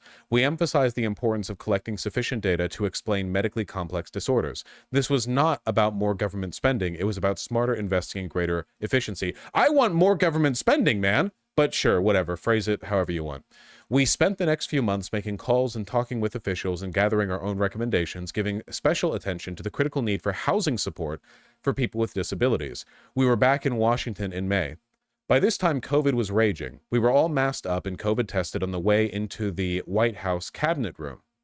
Once we got inside, we sat down with Alex Azar, the administration's Secretary of Health and Human Services, and Brett Giroir, the Assistant Secretary for Health, both of whom served on the White House Coronavirus Task Force. The promising agency motto stated, HHS, enhancing the health and well-being of all Americans. Sharp, direct, and to the point, Azar exhibited my kind of efficiency with no time to waste. His first question was, okay, why are you here? I made a brief introduction. Our group included a leading doctor and several highly qualified advocates. What followed was a great discussion. Something clicked with Giroir. An idea for a program everyone could agree on that would cut through the bureaucracy and control costs and also yield better and more efficient medical outcomes. Well, that sounds nice. Excellent, we were making progress. Really appreciate your coming in, Azar finally said, more warmly than he had sounded at the start. I know we're going to see the president. The meeting I had assumed would be a quick handshake hello with Donald had turned into a 45-minute discussion in the Oval Office with all of us, Azar, Giroir, the advocates, and me. I never expected to be there so long. Donald seemed engaged, especially when several people in our group spoke about the heart-wrenching and expensive efforts they'd made to care for their profoundly disabled family members, who were constantly in and out of the hospital and living with complex arrays of challenges. Donald was still Donald, of course. He bounced from subject to subject, disability to the stock market and back to disability. But promisingly, Donald seemed genuinely curious regarding the depth of medical needs across the U.S. and the individual challenges these families faced. He told the secretary and the assistant secretary to stay in touch with our group and to be supportive. After I left the office, I was standing with the others near the side entrance to the West Wing when Donald's assistant caught up with me. Quote, "Your uncle would like to see you," she said. Azar was still in the Oval Office when I walked back in. "Hey, pal," Donald said. "How's everything going?" "Good," I said. "I appreciate your meeting with us." "Sure, happy to do it." He sounded interested and even concerned. I thought he had been touched by what the doctors and advocates in the meeting had just shared about their journey with their parents and their own family members. But I was wrong. "Those people," Donald said, trailing off, "the shape they're in, all the expenses, maybe those kinds of people should just die." I truly did not know what to say. He was talking about expenses. We were talking about human lives. For Donald, I think it really was about the expenses, even though we were there to talk about efficiencies, smarter investments, and human dignity. I turned and walked away.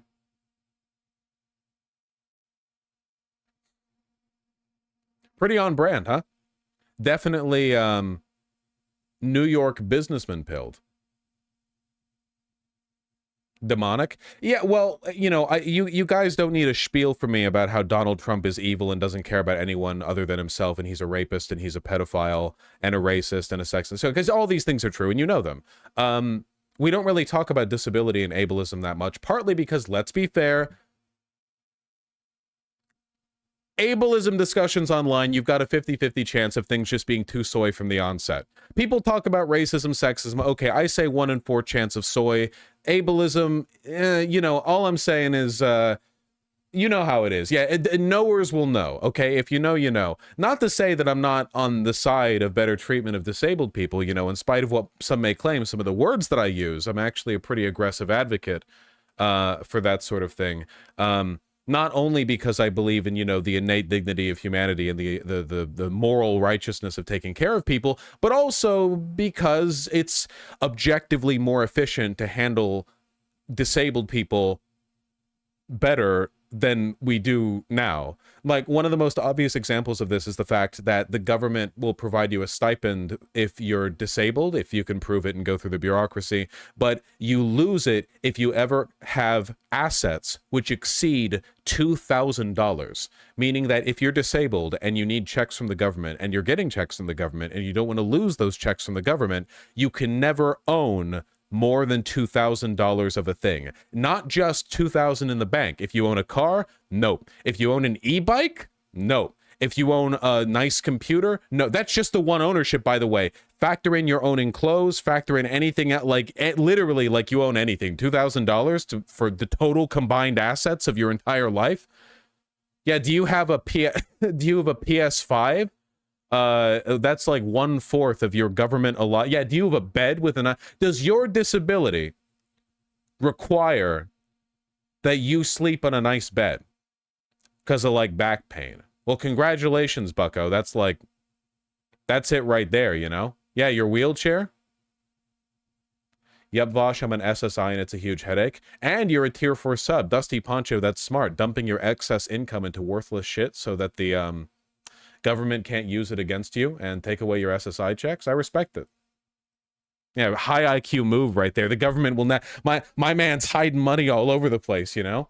When he needs that money back again, he just sends a PayPal chargeback to me. And he's like, yeah, sorry, I can't afford this tier 4 sub. Can I have the money back? And me, a softie, I'm like, okay. And he's like, you know, it's like a fucking loan.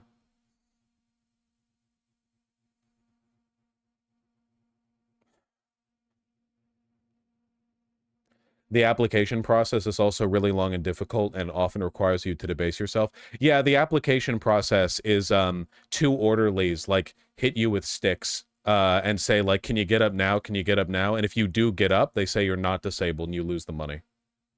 More or less. Don't fact check me on that. I think I'm right.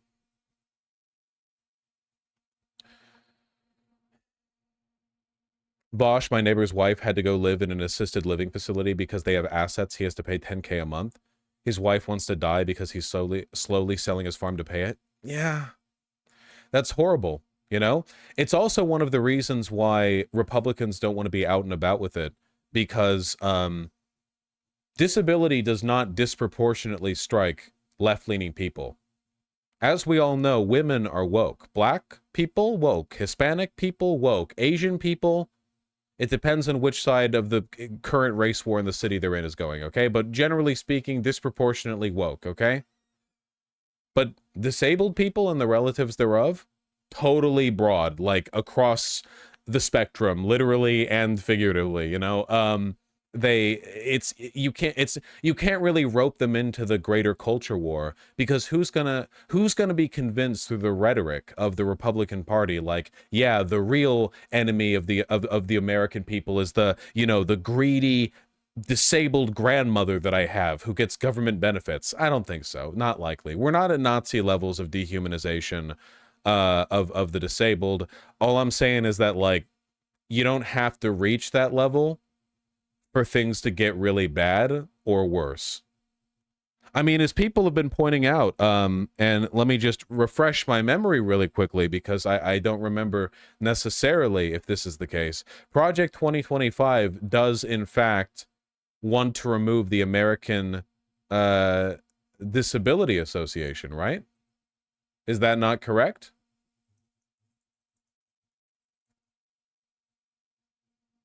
It calls for removing enforcement of the Individuals with Disabilities Education Act, a landmark federal law that ensures students with disabilities are entitled to a free, appropriate education. Nice. That's cool.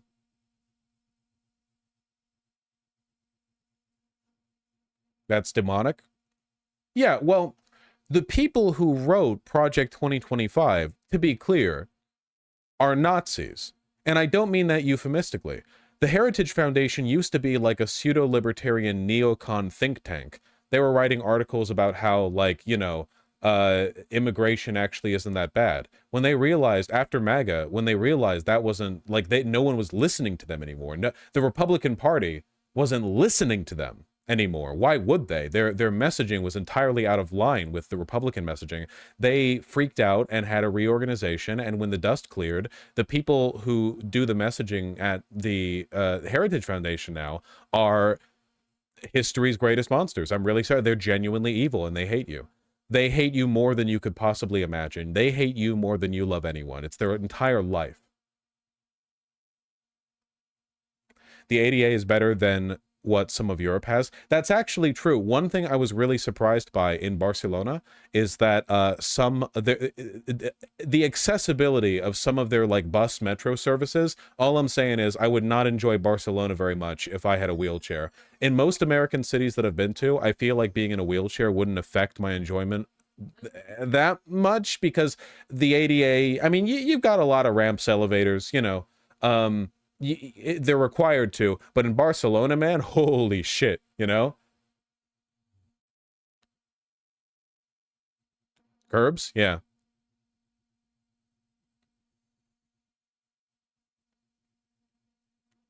Yeah, Europe does direct payments better, but building standards are worse. I mean, have you guys ever wondered why basically every single sidewalk curb in America has, like, a curve, a dip at the corner? It didn't used to be like that. And if you look at like older videos or photos of, like, people walking around Brooklyn or New York or whatever, they didn't have that. The reason why that's on every curb in the entire nation, I mean, we're talking like millions of dips in the curve, is for wheelchair users. The fact that that was applied, and it's a good decision anyway, because you could be like pushing a cart or whatever, but it was mandated because of that. And notice how it's made everyone's life better. Like, because we lowered the bar to make the curb easy and accessible to people in wheelchairs, we produced a social outcome that benefited everybody. Now you no longer have to worry about, like, pushing a cart or pushing a stroller with, like, a kid, you know? Like, the accessibility helped everyone. Every building past a certain height in America is required to have an elevator. Are you, a person who's likely not in a wheelchair, complaining about that? Like, I don't know, man. My legs work fine, and sometimes I really like having an elevator. I think it's pretty cool, actually. It benefits everybody. Everybody's life is better when we try to make society better for everyone. Expanding the standards of accessibility it causes us to put more effort and attention into the way we design things, and makes the lived world better for everyone. Yeah, a rising tide. Exactly. Yeah.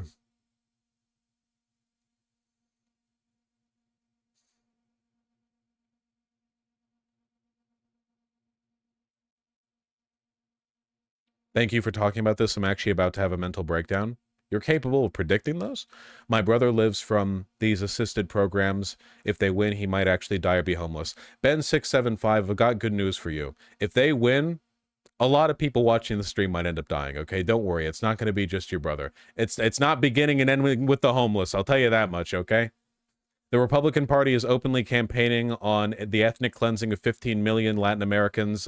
Trust me, it's not the process does not begin and end with your brother. So your brother's in good company. There's a lot of cool people chatting here. In all seriousness, that's why we have to win.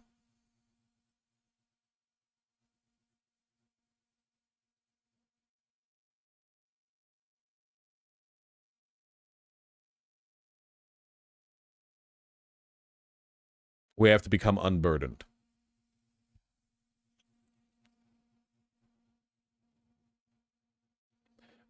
No. That wasn't doomering. That was being concerned for a family member in a bad position. That's not doomering.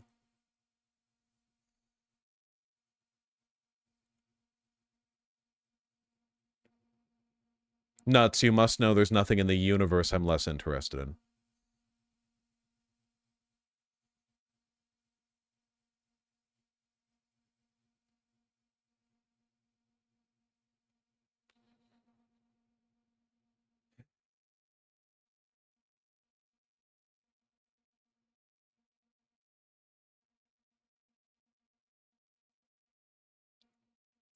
Bosch, can I take your mustache on a walk?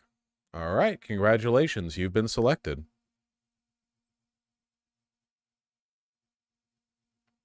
Ableism is retarded. All right, you've got the right mind on that one. Can I take your mustache on the walk? Keep growing the mustache. Looks great.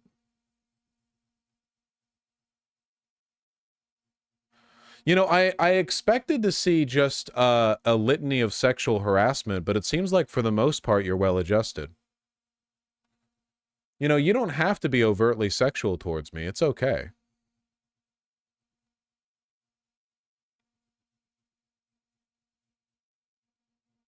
No, this is for the most part. This is normal chatting, you know. Okay, all right. Okay, that's fine. You know, if they seem like beyond it all, like, you know, they're being normal, like they're being normal in aggregate. I mean, that, you know.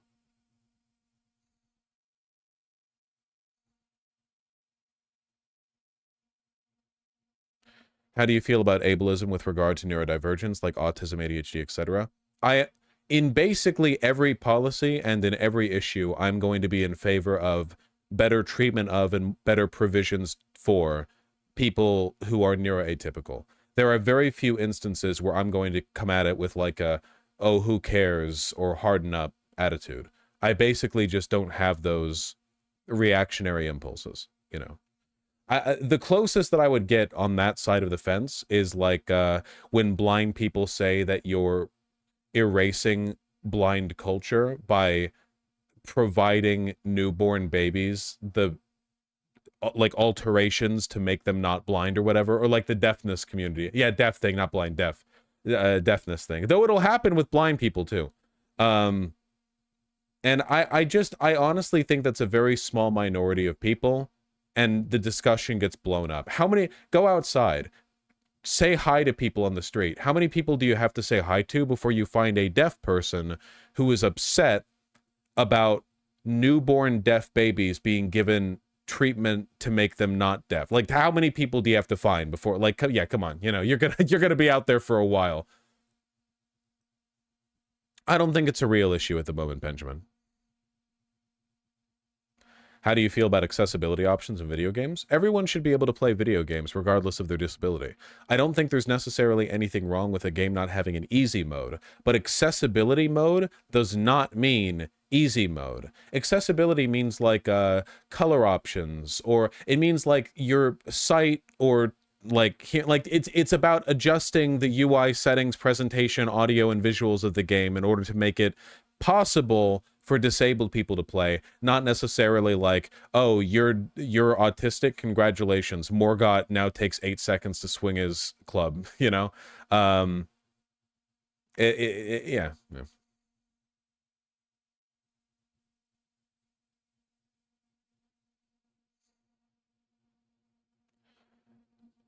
I'm curious and jealous over your stash. How do you keep it from getting in your mouth while eating without trimming it? You think I don't trim it? I trim my mustache, like, near every day. All of the hairs up here on top, I trim to keep them so they don't, like, curve down and touch my upper lip, you know? The only hairs that grow out are the ones on the side here. See? Like that? But all these hairs, I trim. And sometimes mustache hairs, like, do get in my mouth when I eat food, but there's kind of no way to avoid that. You know, you just have to be careful. Eating a hamburger is a lot easier when you're clean shaven, I'll say that much. I eat hamburgers with a fork and knife now. It's just, I can have a lot more fun that way without worrying about getting a bunch of fucking aioli all over my mustache, you know? Makes me look autistic, but I am, so at least I'm being authentic to myself.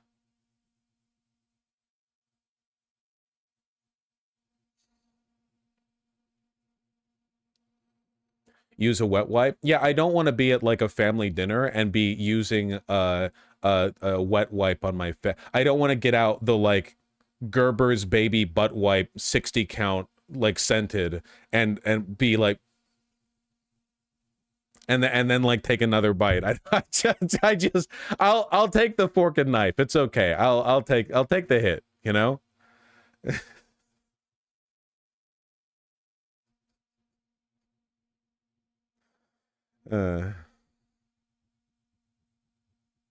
That's Sigma as fuck. I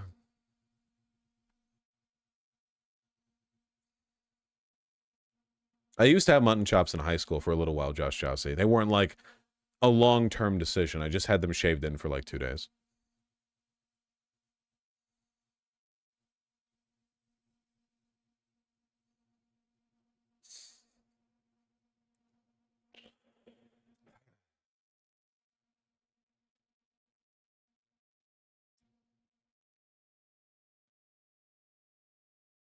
That said, I heard it's bad to only trim your stash and not your beard. But I also trim my beard every few days. First of all, you have to shave this. Like, I'm a hairy guy, man. My neck hair grows down to my fucking chest hair, you know? Gotta to keep a solid beard line. By the way, Kings, when you're shaving your beard, make sure you're paying attention to the beard line on the underside of the jaw.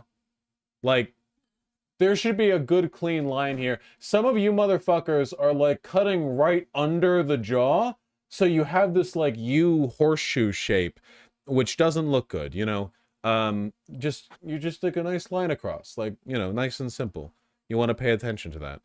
And then of course you bring down the sideburns, and then this part right here, and this part right here, and that's why you can see the skin through here, but not through here. You know, it's a whole process. I've been doing it basically the same way for like 15 years. So it's kind of like I don't have to think about it really. It looks good if you have a nice jawline. I disagree. I think the horseshoe shape of the beard from the underside always looks goofy, personally, in my opinion. Just my opinion. Just my opinion. Have you tried trimming your beard very short? Well, that would mean I couldn't have a curly mustache. I like having the kind of like poof beard that I have.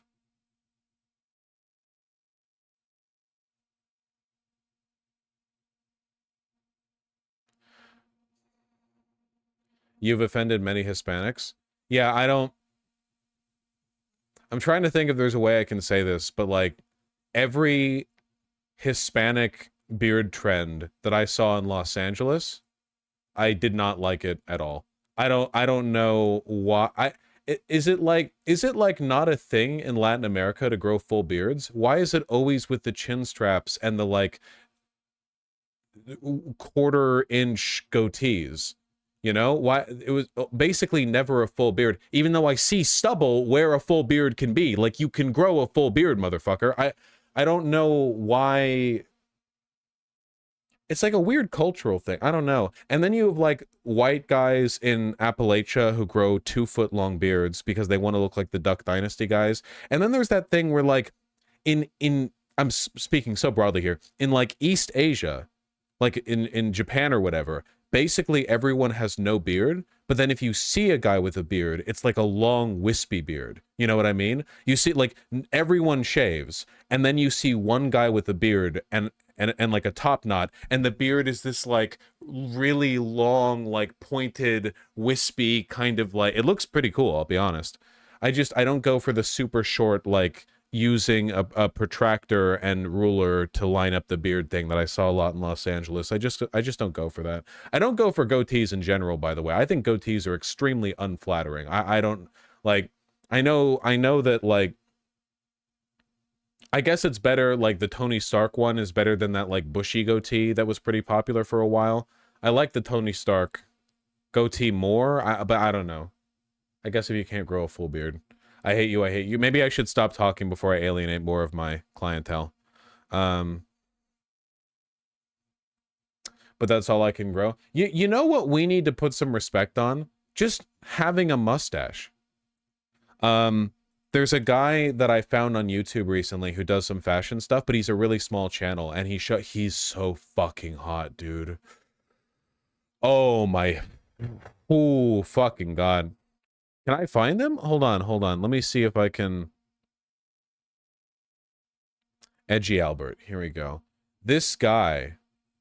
So maybe this is unfair, because this guy is insanely hot and would be whether or not he had a mustache, right? Like, if you're looking at a guy like this, you can't go like, see, mustaches look good, and you're showing a male model, you know? Dude's got a really good style, though. Where's that one short of his? Hold on. We'll just watch the one. It's not a big deal. It's fine, guys. It's just... I think it's this one? Don't play music. He played music. He played music. What am I supposed to do? Okay. Dude's got a really good style. High-waisted shorts. We've got different taste. Yeah, well, you know. See, this is what I mean, by the way, with the classic t-shirt. Now, where did he get this from? I don't fucking know, but, you know, there you go. Nice flannel. This shit, dude. The slim t-shirt and the trousers, holy, dude.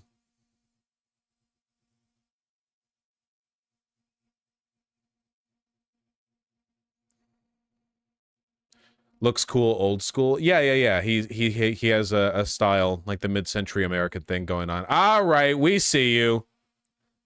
Pack it up, Skittle Squad. Notice the crop tees, by the way. If you're, you know what? I'm gonna do a bit with this, okay? If you're interested in this kind of aesthetic, which I imagine there are a lot of guys watching who are thinking like, I think he looks pretty good, you know? The classics you're gonna see here are classical proportions, which means the t-shirt sleeves are tight and high, the waist is high, and the shirts are cropped, you know? He's also got the accessories going. He's got the belt, he's got the watch, he's got the necklace. Classic menswear. This guy's repping it, you know? This guy's repping it. Look at that, see? Shirt's cropped, only comes up to around here. Man's belly button's probably right here, you know, only a little bit before that. Likewise, this is a sweater shirt, so it's got a kind of a ribbed hem on the bottom, you know? I got a few of the... Right here, cropped shirt, again, very short shorts. Can't tell because he's sitting, but I'd be willing to bet the same thing is the case. This is a work shirt. Maybe it's not flannel. Maybe it just has, like, a plaid pattern. I don't think it's flannel. It's too light for flannel. See? Likewise.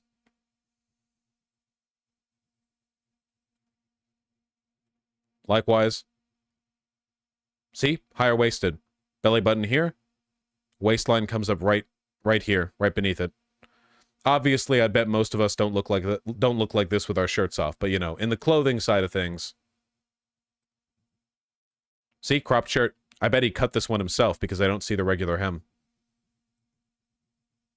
Likewise. Okay, just having fun with the boys. Okay, yeah. He lives in LA, so all of his clothes are warmer weather. Do you know where to get high-waisted pants that aren't super expensive? For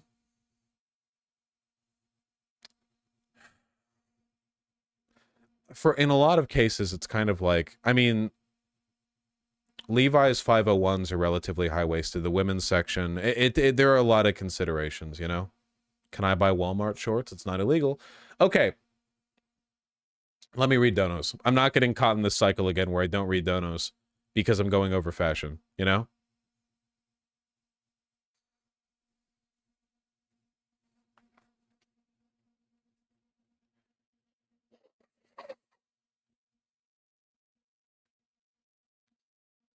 .501s actually sit at your waist? Yeah. I'm pretty sure that guy literally has, like, multiple videos specifically on Levi's classic shrink to fit jeans. Oh, did it play the music again? Yeah, of course it did. Because YouTube shorts are fucking, yeah. Hold on. Videos, vintage shopping. Yeah, here. It's May, which means he's being two today that is 34 and See right here. These are the Levi 501 shrink to fits. See? They come up higher. See how nice that is proportionally? Like, whatever. Which is normally what I would wear. It's a pretty good fit. These are pre-shrunk, by the way, which is why they look all baggy and stuff. Everywhere, taking a look if you're worried about these, people are like, fit me now. And I'll be honest with you, they are a little damp still. And I could probably shrink until pressure. Shrank your jeans crazy. And teenagers did this in the 40s and 50s. Okay, I gotta read donos. I gotta read donos! Appalachia Anarchist, thank you for the 666. Very evil. Dono to hate on JD. He ain't Appalachia. He's so sauceless. Agreed. Al Ren and 53 Vashatron. Thank you for the $5 both. Really appreciate that. I have no idea 53. And Al Ren, thank you. I'm glad you enjoy the FromSoft and Fashion Talks. I really have to play fucking Shadow of the Air Tree so I can talk about it. Bugsy Seagal, thank you for the $20. Heavily biased for Kelly as I want $100 trillion towards NASA. Yeah. Sadly, he's a Zionist. Olympians and Appalachian Anarchist, thank you for the $5 both. Really appreciate that. Steel Radiance and Appalachian Anarchist, again, thank you. You've been very kind to me. Thank you for the $5 both. Thoughts on the Todd Snyder Gurkha pants? I haven't seen them. I personally don't like Gurkha pants that much, having worn them. I don't really care for the style, but that's just me, man. Gurkha pants are fine. Also, Todd Snyder's higher sizes do not look good, so if you're buying Todd Snyder pants, you better make sure you're skinny. You know, I wouldn't go above like a 32 maybe. I do not like how they size up. Not at all. Amdusius and Laga Daiga. Thank you for the $5 both. I really appreciate that. What the fuck? From yesterday. You know what? I hope you're having a good time out there, man. This is fantastic. We are everywhere.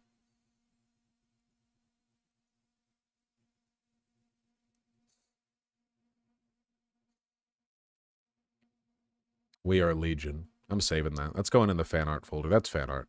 That counts.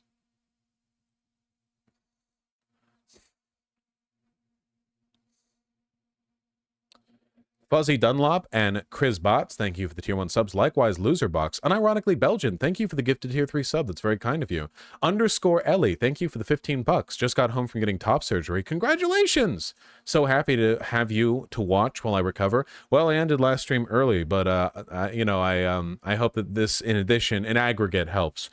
Top surgery recovery takes a while, so you'll probably be seeing a few streams. T. Kelly, thank you for the $5. Chunky spacesuits are for the mech. Plug suits are for fucking your mech. That is true, and I agree. Sake, thank you for the 5 tier 1 subs. Who would have thought your analogy used in a debate to explain how capitalism is coercive would lead us to the first woman color of president as the presumed nominee? Yeah, I can't believe Kamala Harris watches my streams. Laga Daigados, thank you for the $10. Hey Vosh, glad to see both you and Lonerbox covering this address. Think you two would have a productive chat if you're up for it. We had a productive chat. Like the last time we talked, it's like one of the more recent times I've talked to someone else. It was good. Fuck Netanyahu. Veronica Tash, Loserbox, and Grunkle Chubbs, thank you for the $5 all. Really appreciate that. Thanks for convincing me to unsubscribe from New York Times. Yeah, that's why I 12-foot it. Thank you.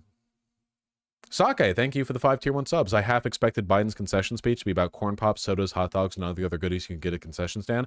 I fucking hoped. I wish it was, man. I wish that liberals could be interesting and innovative and personable and, like, you know, at least Kamala Harris is more personable. You know, her speeches are less like boilerplate. Comrade Tyler, thank you for the tier 1 sub. Congratulations on getting out of the murk, man. After months of unemployment and the risk of homelessness, I now have a great job and a great home to come to. Nice! Well done. And a little left over to Dono Vosh. Very important. Evidan666, Droid, and Lagadaiga, thank you for the tier 1 subs all. Really appreciate that. Hope you enjoy sociology, Droid. It does, in fact, go hard. Weird Bones, thank you for the $20. Finalized my legal name change and non-binary gender marker. Chat, check your cities for legal projects that help trans people by handling all the court stuff. Huh. Non-binary gender marker. Yeah, the future is now. Congratulations, that's fantastic. I hope you enjoy looking at your driver's license or equivalent and giggling. Unironically Belgian, thank you for the gifted tier 1 and tier 2 subs. I really appreciate those. Fantasy Jorts, thank you for the $10. Condensed version of Stuffy Nose recommendation. Source, 4 years of pharmacy school. Okay, this is really annoying because... Okay, the link you gave me doesn't work, but I think I can fix it. You just did the thing where you didn't put a space at the right time. Because I can actually use this information. No...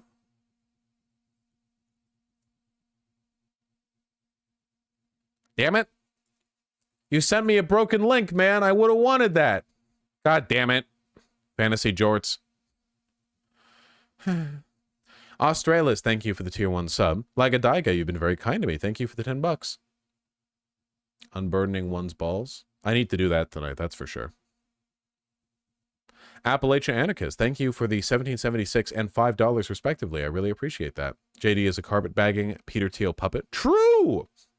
Kamala's the one good cop. Don't know if I'd go that far. West Virginia palate cleanser. Man, America is so fucking beautiful. Jesus Christ, look at that. Eli _ Eli. Nahusi, thank you for the 15. Been reading Dungeon Meshi and it's insanely good. Even got me back into D&D after many years of hiatus. Thank you for the rec and infotainment. Yeah, it genuinely is like generationally good. It is fantastic. I'm really glad you're enjoying it. Yeah, JD Vance has never seen any of this, actually. America the Beautiful.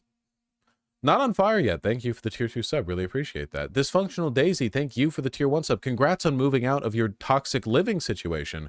That is wonderful. I plan to give the babies lots of kisses. Thank you very much. Ruben, I thought he was behind me.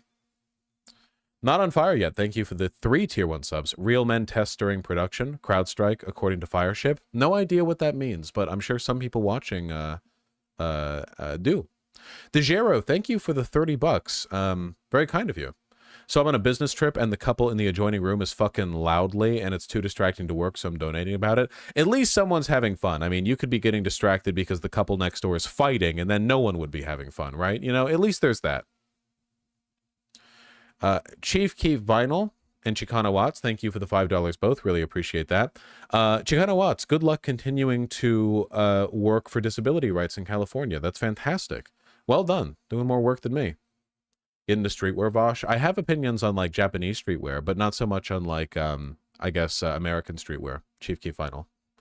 Sake Tanuki, thank you for the 5 tier 1 subs. That last fashion guy looked like the love child of Freddie Mercury and Sam Cedar. It kind of did. I see it. I see it. He has similar hair to Sam Cedar. Rapty Feathers, thank you for the 3 tier 1 subs. Kamala is based on trans stuff. Control F for trans and read the paragraph the first result is in. I feel like we've talked about this. Yeah. She worked to abolish gay and trans panic defenses in criminal trials.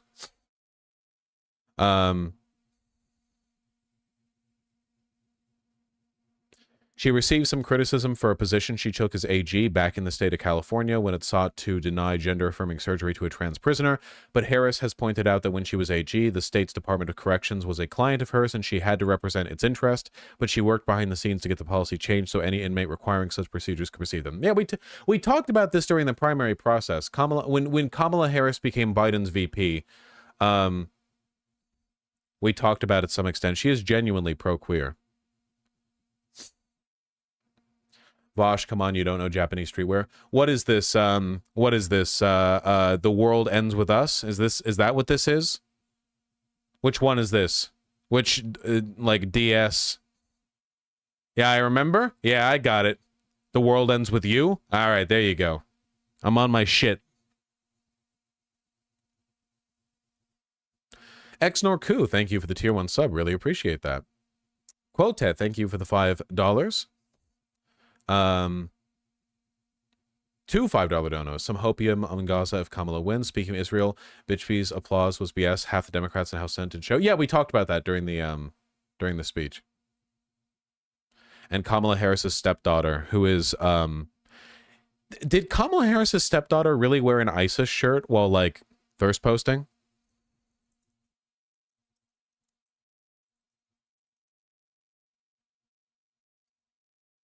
Was that real? Or was that a different person? Maybe that was a different person.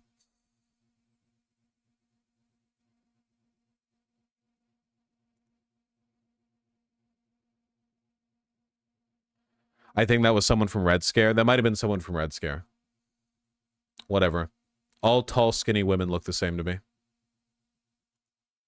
Simric, thank you for the $10. I'll take a look at it. Yeah, I'm familiar with this librarian story. I gotta go now. Kowalski and 53 Voshatron, thank you for the $5 both. Vosh, my mom grew up in South Africa and fears we're headed into the authoritarianism that South Africa once was, but for the U.S.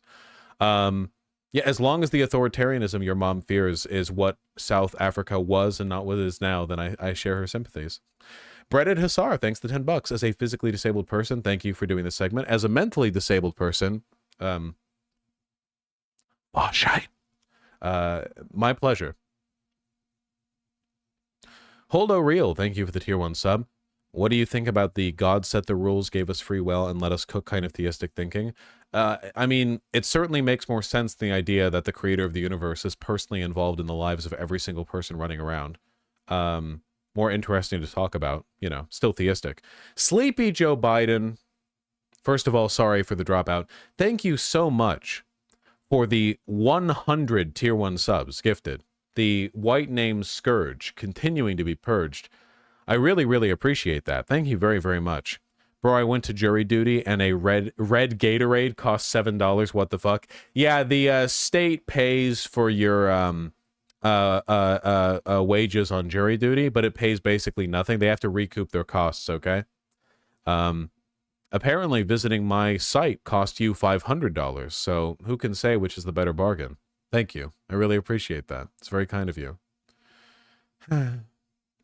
Tux Temperament, thank you for the tier 3 sub. Really, really appreciate that. Chicano Watts and Ellie MK1, thank you for the tier 1 subs both. Really, really appreciate that. Thank you as well.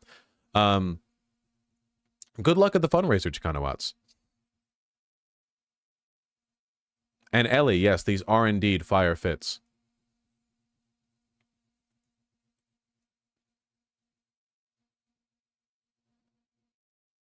The world craves big boys in big suits.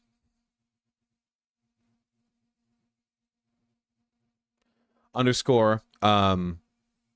I remember. Eli, yes. Thank you for the tier 1 sub. Executive Decision, thank you very much for the $5 and for the sign-off from the NB Ghost of Antonio Gramsci. Very kind of you. Al Rem, thank you for the $5. Good luck with your RL1 run of Elden Ring. Yeah, I'll probably continue that once I play Shadow of the Erdtree. Glad you're enjoying the grass as well. Executive Decision, thanks the additional tier 1 sub. And Kowalski, thank you for the $5. If you watch Muted, the fashion I support, this world could be more beautiful. Oh yeah, big boy suit fashion. Not my style personally, because I don't want to look like I'm straight out of the 1920s, but he does look fantastic, 100%. Bada boom. Bada boom. Bada boom. Bear enjoyers in chat are frothing.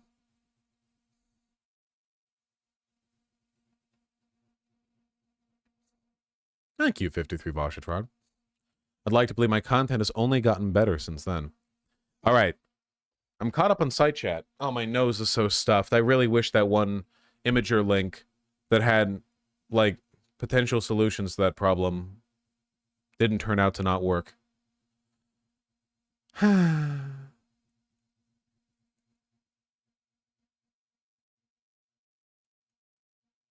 Rip. Rip. Rip, rip, rip, rip, rip.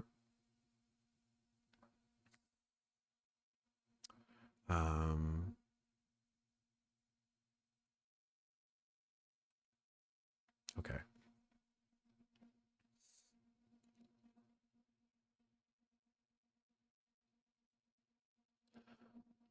We got a lot to do, folks.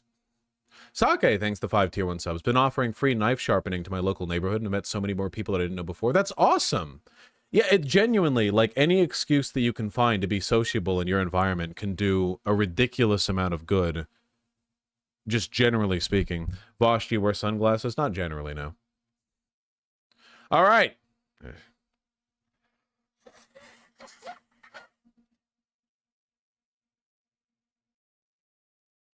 right.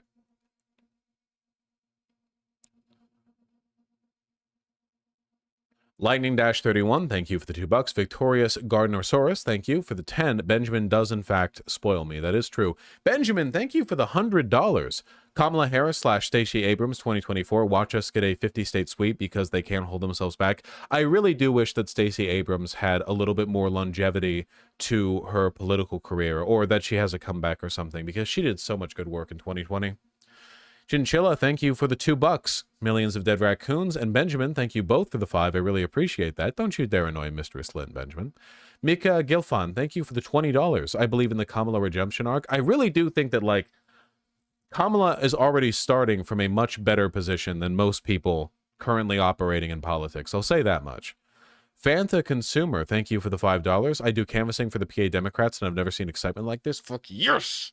Hell yeah! Logic Blaster with the $10. Let's go coconut. Let's go coconut. Tess Trekkie, thank you for the combined 14 Australian dollars. If Kamala defeats Trump soundly, could Joe retire early and get her sworn in ASAP? No, I'm afraid, Okay, but not too much. No, I'm afraid not. Joe Biden must finish his term. Benjamin, after having been exiled to YouTube chat for being down on Kamala with the 350 combined donation dollars, thank you. I just don't trust Kamala. I want to be as excited as chat, but I'm not. She has so many finance ties and has taken so much corporate PAC money from pharma / Wall Street. Her rhetoric is progressive, but every time it counted, her values have folded, like with M4A in 2020. I expect Obama-like centrist turn. Hope I'm wrong. Remember the story in 2020 where... Keep in mind that my enthusiasm for Kamala Harris has more to do with her ability to beat Trump than it does with her perceived viability as a progressive president. You know what I mean? The standards have lowered, is what I'm saying. Remember that story in 2020 where Ryan Grimm reported that Kamala was chosen because Wall Street donors demanded that of Biden when leaning towards Warren? Same donor meeting where Biden famously said nothing will fundamentally change, quote. Yeah, I mean... I don't deny the fact that she has there's plenty of evidence that you can look into to indicate that she's not as radically independent as Bernie. But frankly, the only politician that I've ever known who's operated at that level, who has not been that kind of beholden, has been Bernie. I guess what I'm saying is that my standards are extremely low. Maybe it's because, and I hate to pull this card, you're younger than me, so for you, Bernie Sanders has been a more continuous influence on what you deem like an acceptable level of corporate corruption within a Democratic candidate. But for me, Bernie is the exception, and Kamala Harris is the standard. When I say I'm optimistic about Kamala, it's not because I think she'll be better than that, it's because I think that she'll be able to beat Trump.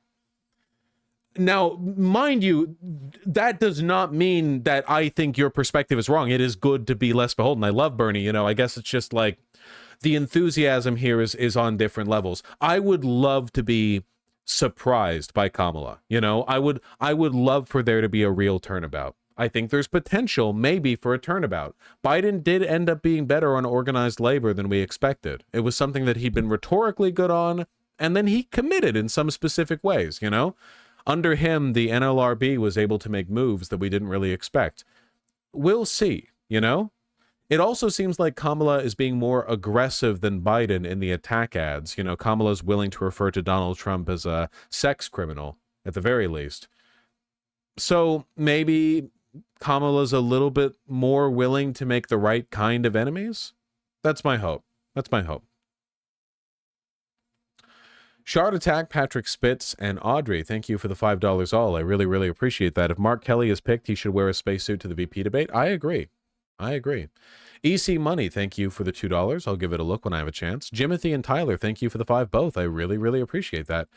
Literally quit blowing up my spot. I go to Blue Owl like once a week, lol. You can't fucking monopolize. Listen, okay? The average item at Blue Owl is like fucking $300, okay? You if you can afford to buy out their inventory, then Godspeed, but I don't think you do, because that was a $5 dono and not a $500 dono, okay? There are only 2 spots in Seattle that consistently stock Japanese designer exports, all right? I talked about it with the guy at Blue Owl, and he was like, yeah, it's really difficult getting Japanese exports out here because you have to physically fucking meet. He had to go to Japan and meet with corporate reps from those designer brands several times. He had to go there and meet. They had to come here and meet. They didn't want their stuff being sold at a subpar location. So they needed to do back and forth for one single store before they would start shipping stuff there. You're not taking this from me. Seattle sounds like it sucks. Well, it's not a major fashion city. It's not like LA or New York.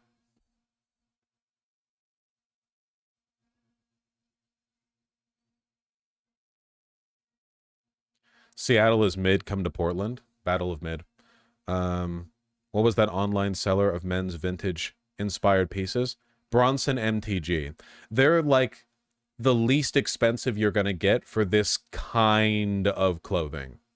I think they operate out of China. At least that's where their like manufacturing is. A lot of Buck Mason stuff is made in America, which I like. Bronson MFG, thank you.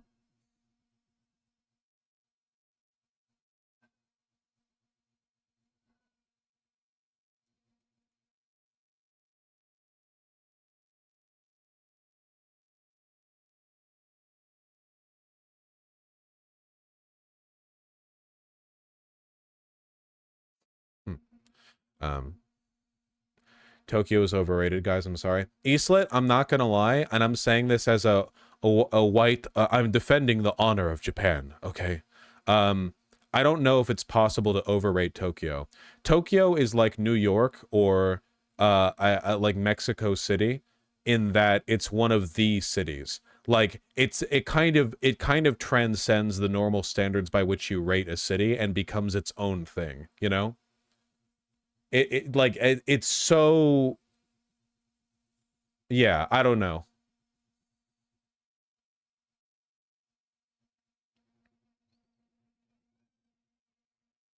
It's the city. Jimothy, I actually would like to go over Kamala's history and record. I think it'd be nice to give everyone a refresher. Tim of the Rosebush, thank you for the $10. I really appreciate that. You're one of the good ones. I'm one of the good white men. Thank you. When the cisgender white man is so queer friendly that he can say all the queer slurs and no one minds. Thank you. I love being chosen. Buzz's Burner, thank you for the 5. Really appreciate that. Dime Lyrics, thank you for the 40 rubles. Thank you, thank you. Maybe. Through the Wormhole, thank you for the $2. I'm a liberal and this is so humiliating. Referring to the Netanyahu speech. Yeah. Michael Klein and Horrible Ham, thank you for the $5. both. How does this not make the people there sick? Keep in mind, half of the Democratic Party was not present for that joint session of Congress. Chrysanthes, thank you for the 100 Norwegian kroner. Very kind of you. I will try to stay awesome. I don't think I ever was awesome, but I appreciate your high opinion of me. I'm just kidding. When I do that false modesty, I shouldn't do that. When I say like, oh, I think I'm great, I mean it. I think more people should think they're great. Genuinely. I genuinely hate how it's like the expected position to be self-debasing and people think you're conceited if you like genuinely love and gas yourself up. That should be the normal. I'm not saying like be a delusional narcissist. I just mean I think the default position should people just being like, yeah, I think I rule. Like that's fine. You can do that and still engage in like critical self-analysis. You're not depriving yourself of the ability to engage in that kind of introspection. You're just like, you got to gas yourself up, man. I don't like the self-loathing jokes at all. You know, I don't like them at all. That shit is so like, that shit is so 2010s, man. Leave that shit behind, okay? Oh, haha, I'm so garbage. Fuck you. ONW218, Patrick Spitz and Ingby2K, thank you for the $5 all. I really appreciate that. Owen says, just found your channel, love the content and perspective, just subbed, looking forward to more content. Thank you, that's really kind of you. Yeah, the channel's been getting a boost lately, presumably from all the happenings that have been happening. It's really nice to know that in spite of everything that God has sent against me, you know, all of the wrathful angels of heaven, I am still capable of, you know, God, he's putting walls in front of me, but we tear them down, folks, because what do we believe in? Community. That's what we believe in.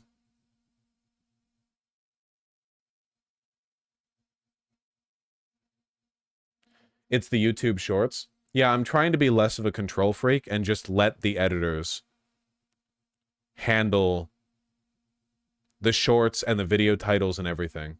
Because I get really freaked out about the idea of like, do my videos have my voice?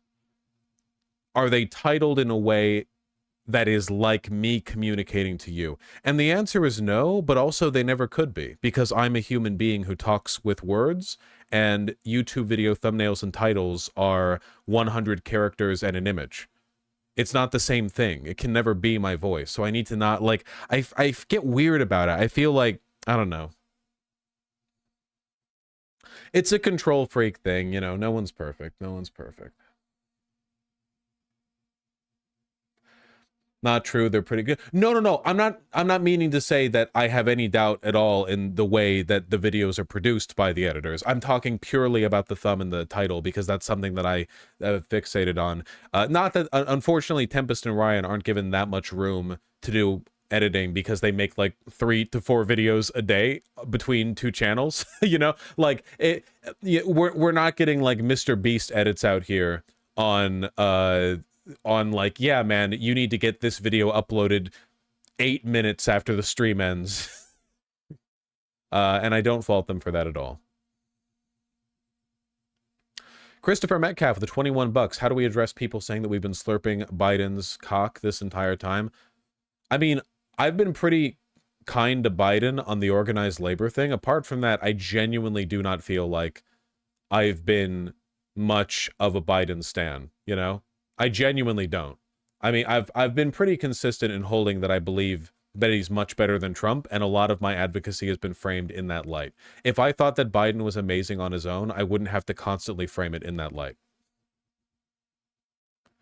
Jennifer Winona, I do think Kamala will be more aggressive in the debate. Thank you for the 2 bucks. Matthew A with the 3 Australian. I don't remember if the New York Post depicted Obama as a chimpanzee in 2008, but it wouldn't surprise me.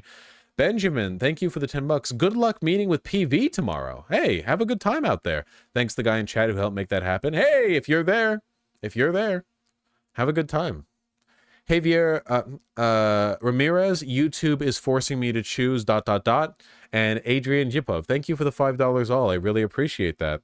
I'm a middle school music teacher. The students scream skibbity, Riz, Ohio, and gat literally all the time. I don't doubt it. agree with JD Vance's on voting, except that it should apply instead to senior citizen. Yeah, this is the new based version of JD Vance's policy. If you're a senior citizen and your children and grandchildren don't talk to you, you have no ties to the future of this country and you should have no vote. Democrats sweep 50 states. Unlovable old fuckers, geriatric dipshits who abuse their kids and grandkids. You're out of here, motherfucker. 50 state sweep. It's done. This, but unironically, where's the irony? It's already unironic.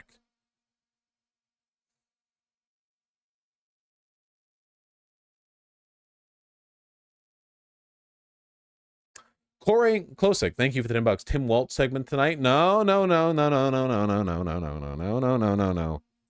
never going to play video games with you motherfuckers being as you are. Yes, Tim Waltz would be a good potential opportunity, but I feel like we already maybe have Minnesota in the bag. I kind of want the VP pick to be someone who can maybe lock down. Look, Cooper and Bashir, man. Cooper and Bashir, okay? Mark Kelly clapped a little bit too hard at Netanyahu. I don't care for that.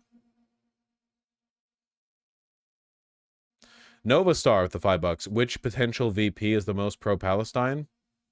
Bashir? Right? Bashir's been pretty progressive. Maybe I'm misremembering. I don't know. I haven't gone through all of it. Whitmer? Well, Whitmer, no, potential. Whitmer's not interested. Whitmer's not interested. Jenk? You're right, it's Jenk. Twin Turbo Toyota, thank you for the $5. My husband and I have been together for 14 years and married for 9. He's really worried about the Republicans destroying our life. Republican officials who have an average marriage duration of 2, maybe 2.5 years before they leave their wives for a prostitute want to tear apart your loving union. I won't let them, okay? I'll stop them.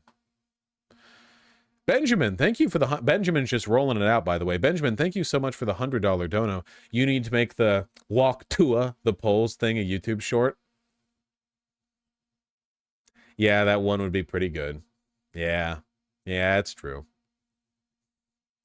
I'll have Ryan and Tempest dig for it, okay? And with the additional $5, Mark Kelly really getting his image laundered the last few weeks. You got to do a deep dive into the ExxonMobil, obviously. No, I peeked that. I didn't look into all the way, but even the little like summary that I saw made it look pretty bad. Also, clapping for Netanyahu when Netanyahu was saying that the student protesters were like anti-Semites funded by Iran. Fuck you, dude. Fuck you. Thank you for the additional $50, man. Dream ticket is Whitmer Warnock, but I'll settle for Harris Warnock. But Kelly seems like a lock from what I know. People assume a lot about him because he's a scientist and a former astronaut, but unfortunately he's a corporate dem first. At least he'll do well in the debates. At least we'll do well in the debates, man.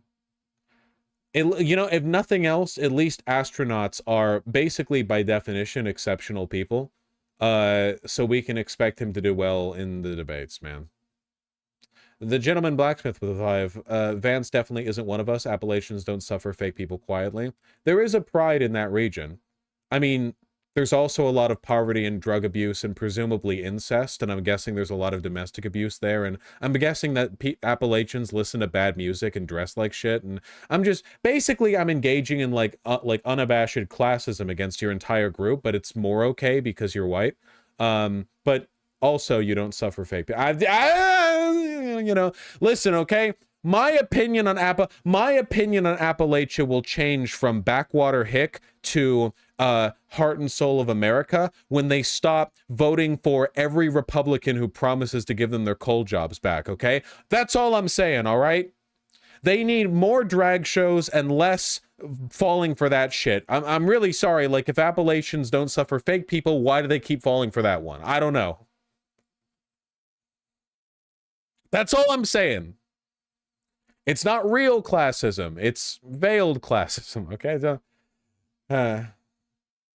you're confusing Bible Belt for Appalachia? No, I'm not. The Bible Belt's not as coal-centric.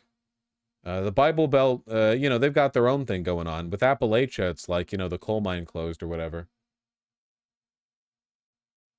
Appalachia sounding a lot like the northeast of England. It actually is in some ways, I would say. I would say there is an Appalachia-esque quality to the backwater northern bits of, you know, England. You know, to an extent, a little bit. Fuck you. All right. All right. All right. Okay. Does Appalachia not dip into the Bible Belt? I'm not saying there's no overlap here.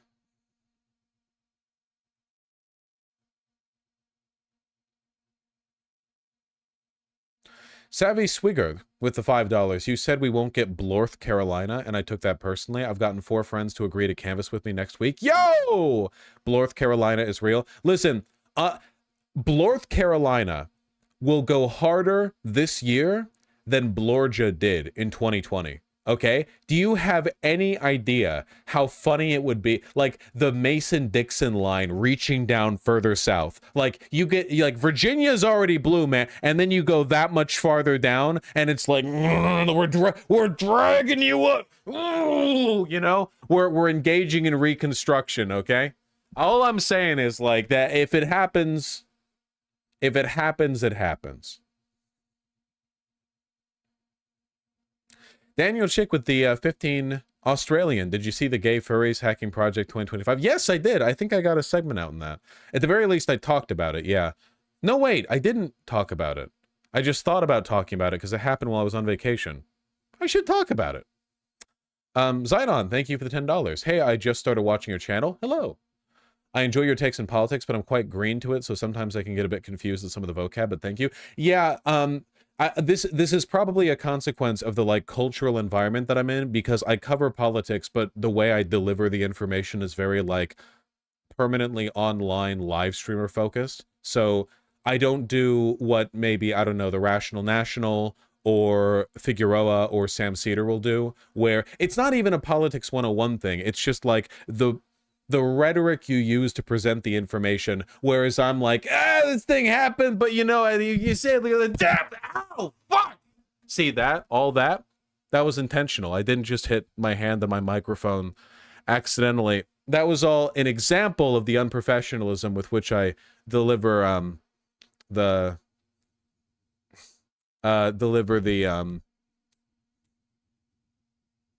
yeah.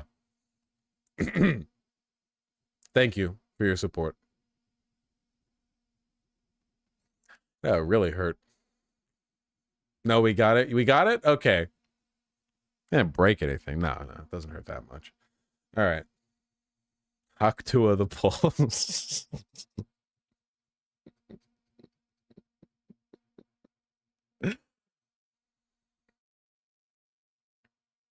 I tuned into Trump's rally earlier. It was the first rally that he'd done since Kamala took over. So, of course, all of his rhetoric's about her now. And I saw multiple people in chat who were spamming, like, Haktua Harris or Kamala Haktua.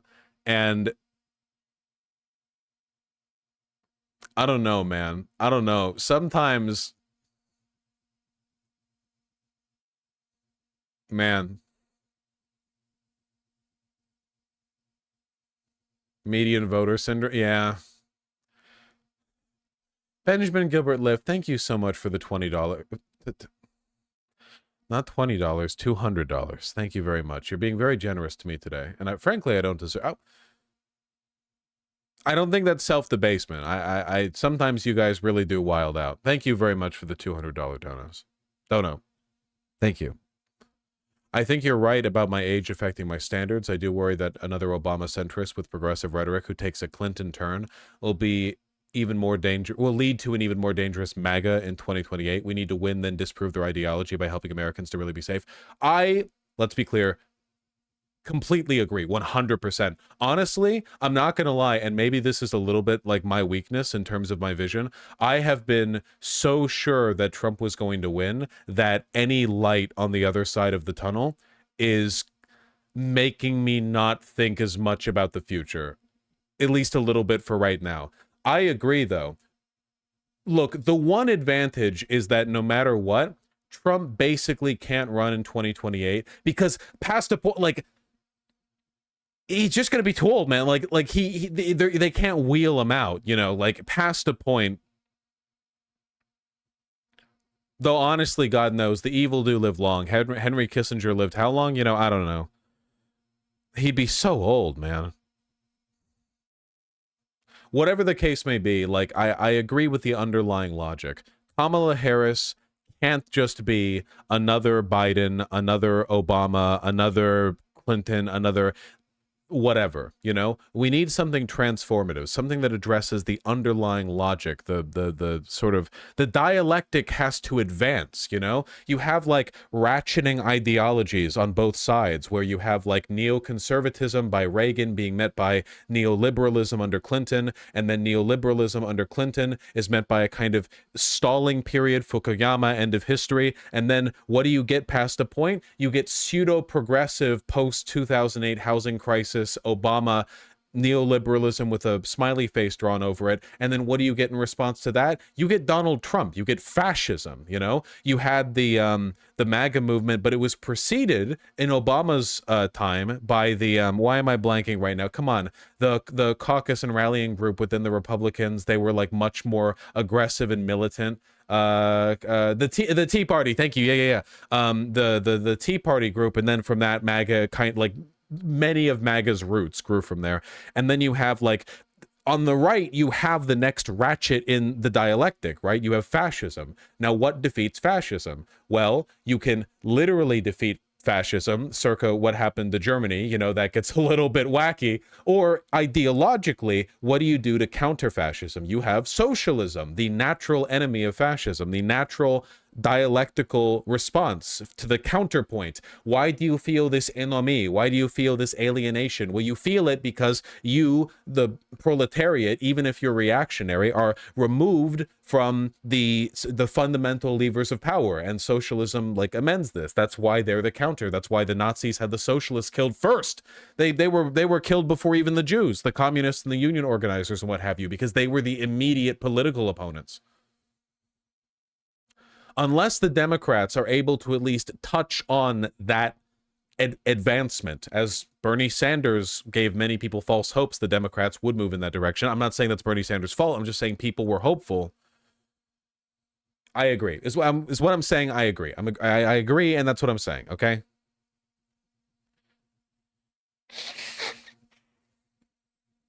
Bernie got rat fucked? No. Bernie got spared 4 years of a difficult presidency. We got rat fucked. The American people got rat fucked.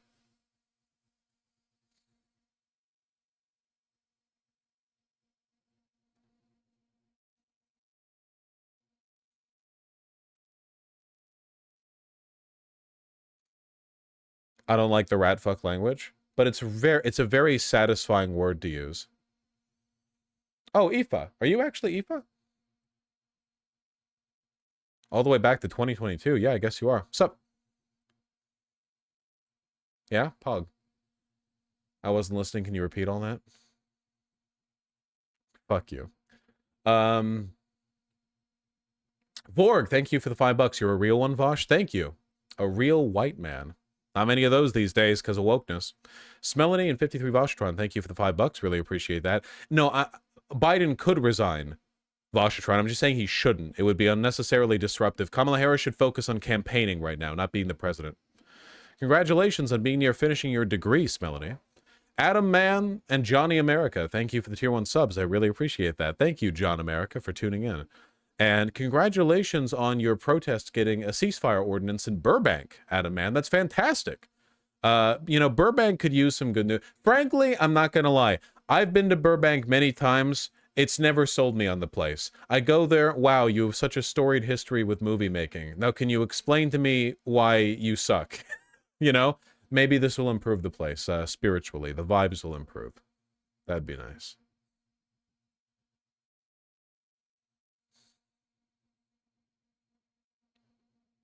All's well, Adam Man. Adam Man. A little. Can't believe she's not blue named, honestly. Yeah, it's just me being transphobic. You know how it is. Many such cases. Alex the Just Duck, thank you for the tier 1 sub. Really appreciate that. Thank you, thank you.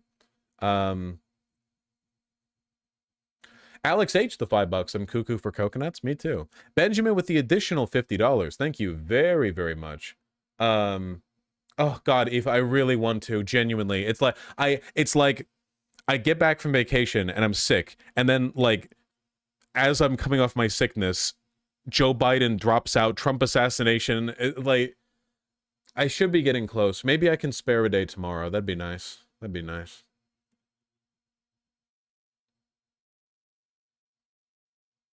Mom died, cat died, fish died, house burned down. Exactly, you understand. The TYT segment I recommend the stream does a really good job looking how Kamala has been on both sides of a lot of issues. I just think going over that video would be good. Cenk, like Kyle, is good on remembering policy stuff. Yes, that is admittedly a huge weakness that I have. I've derided Kyle and Cenk at times for like judgment-related decisions, but my brain has like a thimble's worth of memory capacity. This is a factor of intelligence in which I am rated quite low, by the way, okay? You know, if we're looking at my intelligence purely with regard to memory, I'm with the goldfish maybe in terms of, you know, my aptitude.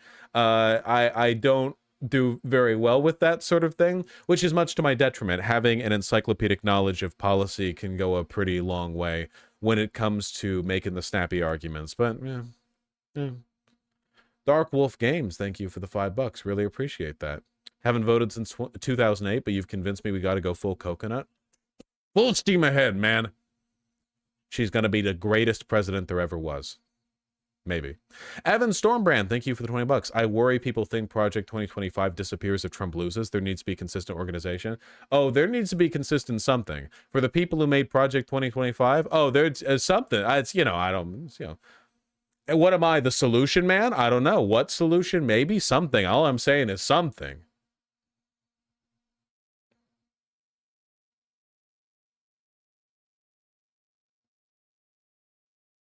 It's crazy. Martin with the $5. Please ask an ENT about a turbinate reduction. I got sinus surgery and my entire life was changed. I hate seeing anyone suffer like I did.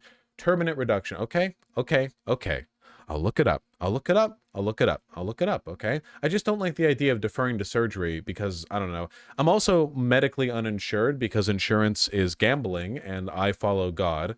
But if I could, it's like, it makes me not want to talk because I feel like there's phlegm in the back of my sinuses. You know what I mean? So I want to say something and then I feel like the sinus is blocked. And I know that if I speak, it'll do this like bubble thing in the back of my nose. And it makes me want to die.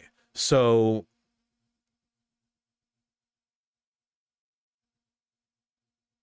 yeah. To be clear, not having insurance is also gambling. Tempest, you would say. Tempest, did you see Benjamin's suggestion earlier that a short should be made of the Hawk to the polls and vote on that thing? That would be, I feel embarrassed almost like repeating it, you know? But it's still, you know, it cut into the short format. I feel like I could really give people an aneurysm, which is kind of the goal of being a YouTuber, I think.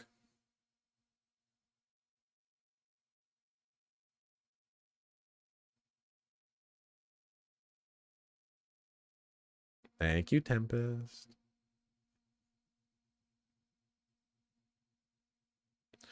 If you're getting an ear, nose, throat-related surgery, it's going to be the worst pain you've ever felt in your life. I don't care about pain because, unlike you, I'm not a pussy. What I do care about is taking time off work, you know? Do I really need to be taking 2 weeks off work for recovery to my sinuses after a surgery? In this environment?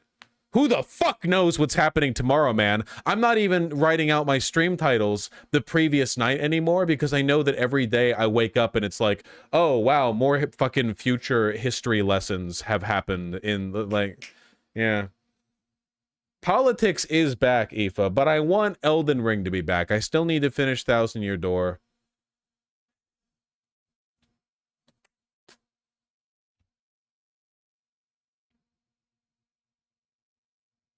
Seriously, Thana, it's fucked up. What build are you going to use? Entirely magic. Entirely night spells.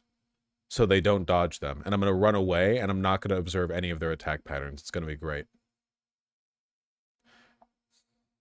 Why doesn't Aoife have a blue name? Aoife, DM me on Twitter. Say, I guess you could say anything and it would work, and I'll blue name you, so that way I'll notice you. Or maybe you don't want to be noticed, in which case, don't message me. Even if you message me, do not blue name me. I'll be like, oh, there's a fucking 1 in my inbox. Well, hold on, Thana. It could be a deceiver. I'm so out of it, dude. Holy shit. Fuck, man. I don't even have that many calories left. I'm back in the fucking dieting. I'm like 210. I want to get down below 200 before the end of the year. I got to get back into working out so that when I cuff my sleeves, I can fill them with the fucking, you know, well, I can't fill these. These, I'd have to have like 19-inch arms to fill these. But, you know, other shirts.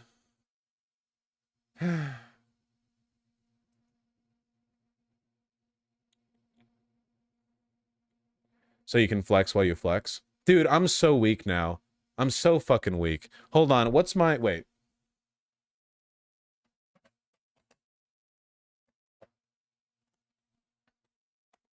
I have disproportionately good grip strength.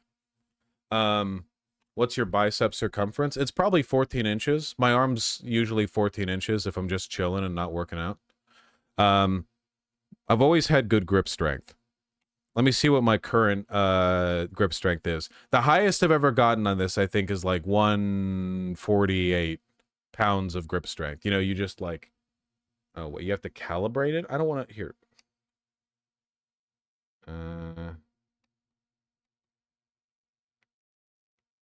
Give me pounds, man. No, wait, that's thingies. Okay, there we go. Okay. You guys want to get you want to do a little bet, a little guess on this thing? 160? Are you in? I can't do 160. Okay. Come on. Ah. 131.6. It says it's strong. But I feel like I should be able to do more.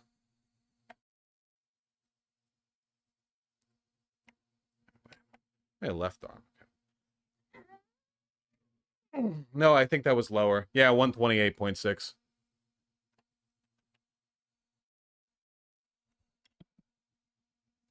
Can I do more? Wait, hold on.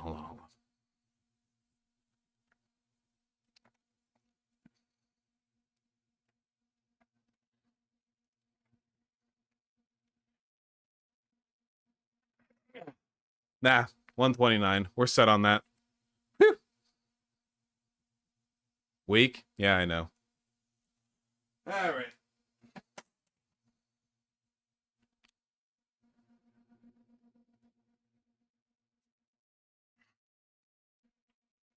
What is that thing? Just tests grip strength.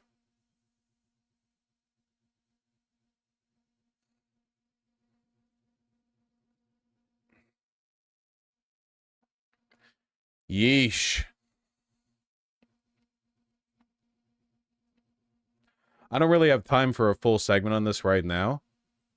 But man, Mr. Beast just fucking dropped Ava Chris Tyson.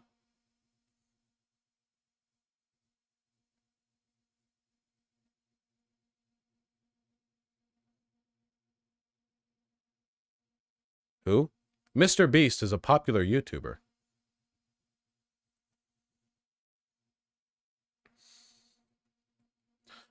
I will say, I do think it's funny that Ava being a fan of Shadman back in the day is one of the killing blows here, because A, Shadman's totally a pedo, and that is disgusting, but like, holy shit, I feel like every fucking popular YouTuber got along with Shadman. It was like a crazy, and a Nazi, yeah.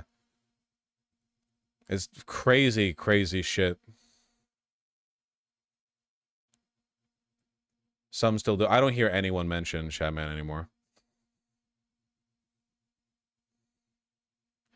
Even Shu positively interacted with him, which is funny considering Shu is like fucking pedo hunter warrior. Shadman was on the DP podcast back in the day. Yeah. I saw some logs, and if they're real, she tried to groom mine. Yeah, well, it's hard to tell, man, because I saw like one of the more popular screenshot logs. It was even like a video, like a person was screen sharing a video of them scrolling through logs, turned out to be fake. You know? It's crazy.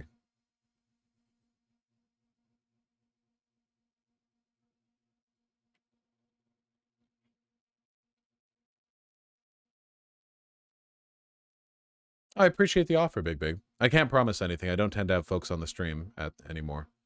I just epically own too many people, you know? Had to pay their medical bills.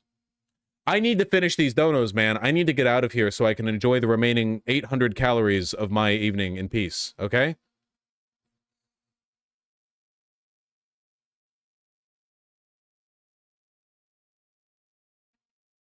Corey Klosik, thank you for the $2. Benjamin, please donate to Kamala instead of TYT. God willing. Hope it works. Corey Klosik, thank you for the $5. Really appreciate that. Tim Waltz's Bernie Part 2, though. Well, yeah, we'll see. Benjamin, thank you for the $50. My best friend is going to Duke Law. He spent 8 hours at the DMV to get ID to vote and then was denied because his ID middle initial wasn't the full middle name. He would need to go back with his social security card and wait another 8 hours. Holy shit.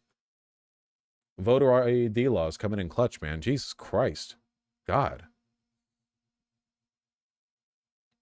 That fucking sucks.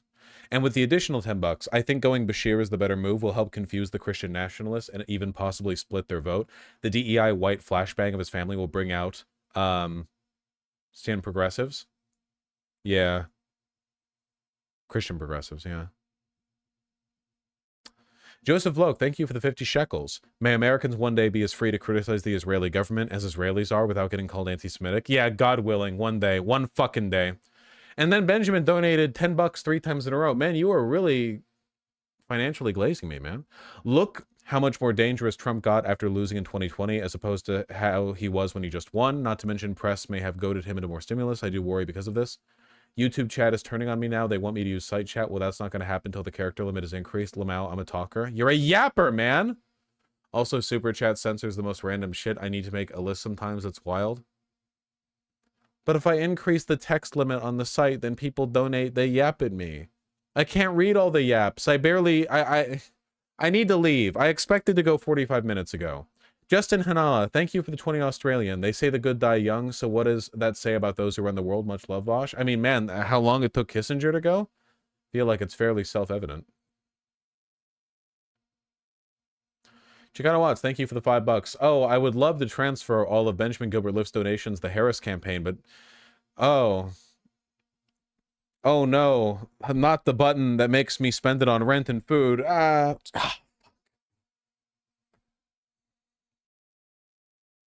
Damn. I'm sorry, man.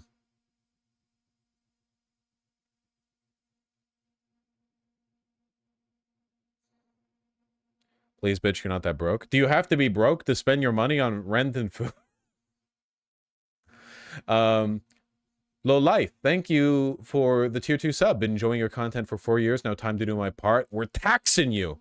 Enjoyment tax. 53 Voshatron, thank you for the $5 donos. It's like under FDR, the ideology of fascism was destroyed because he actually implemented policies that help people. No, he could resign after Kamala's declared the winner. Oh, like in November? Maybe. I don't know what benefit there'd be to that, though. Be kind of a fuss. Obviously, FDR didn't destroy fascism, but FDR's social democracy did a lot to, you know, sort of wane the public's appetite for it. Also the war. Sake, thanks to 5 tier 1 subs. Jon Stewart is either the moderator or standing for the Dems for the next debate. Jon Stewart moderating a debate is both in the vague, like, periphery of possible and also would be, like, incredibly fucking, funny. That'd be pretty good. Man, I gotta go. I'm sorry, folks. I'm a hungry boy. I'm just a little baby birthday boy, okay? And I'm a hungry boy, and I want to go eat some food, and I'm hungry, frankly. I'm going to send you over to... Let's see. I'm going to send you over to Matt Binder. I'm going to send you over to the Bin Boy, okay? Matt Bin Boy, all right? Bin Boy. Everyone's always complaining. Everyone's always complaining. Adios, Vosh. I'll see you guys tomorrow. I'm going to see if we can't do a game stream, and please, God, let us wrap up Thousand Year Door. I really want to play Shadow of the Erdtree. It's been months since I've played games on stream. I want to play video games. I want to be a gamer. Metbinder, Metbinder, Metbinder, Metbinder. Where is the Metbinder button? Metbinder, Metbinder, Metbinder, Metbinder. Where is the Metbinder button? I found it, I found it, I found it, I found it. You're going to leave really soon.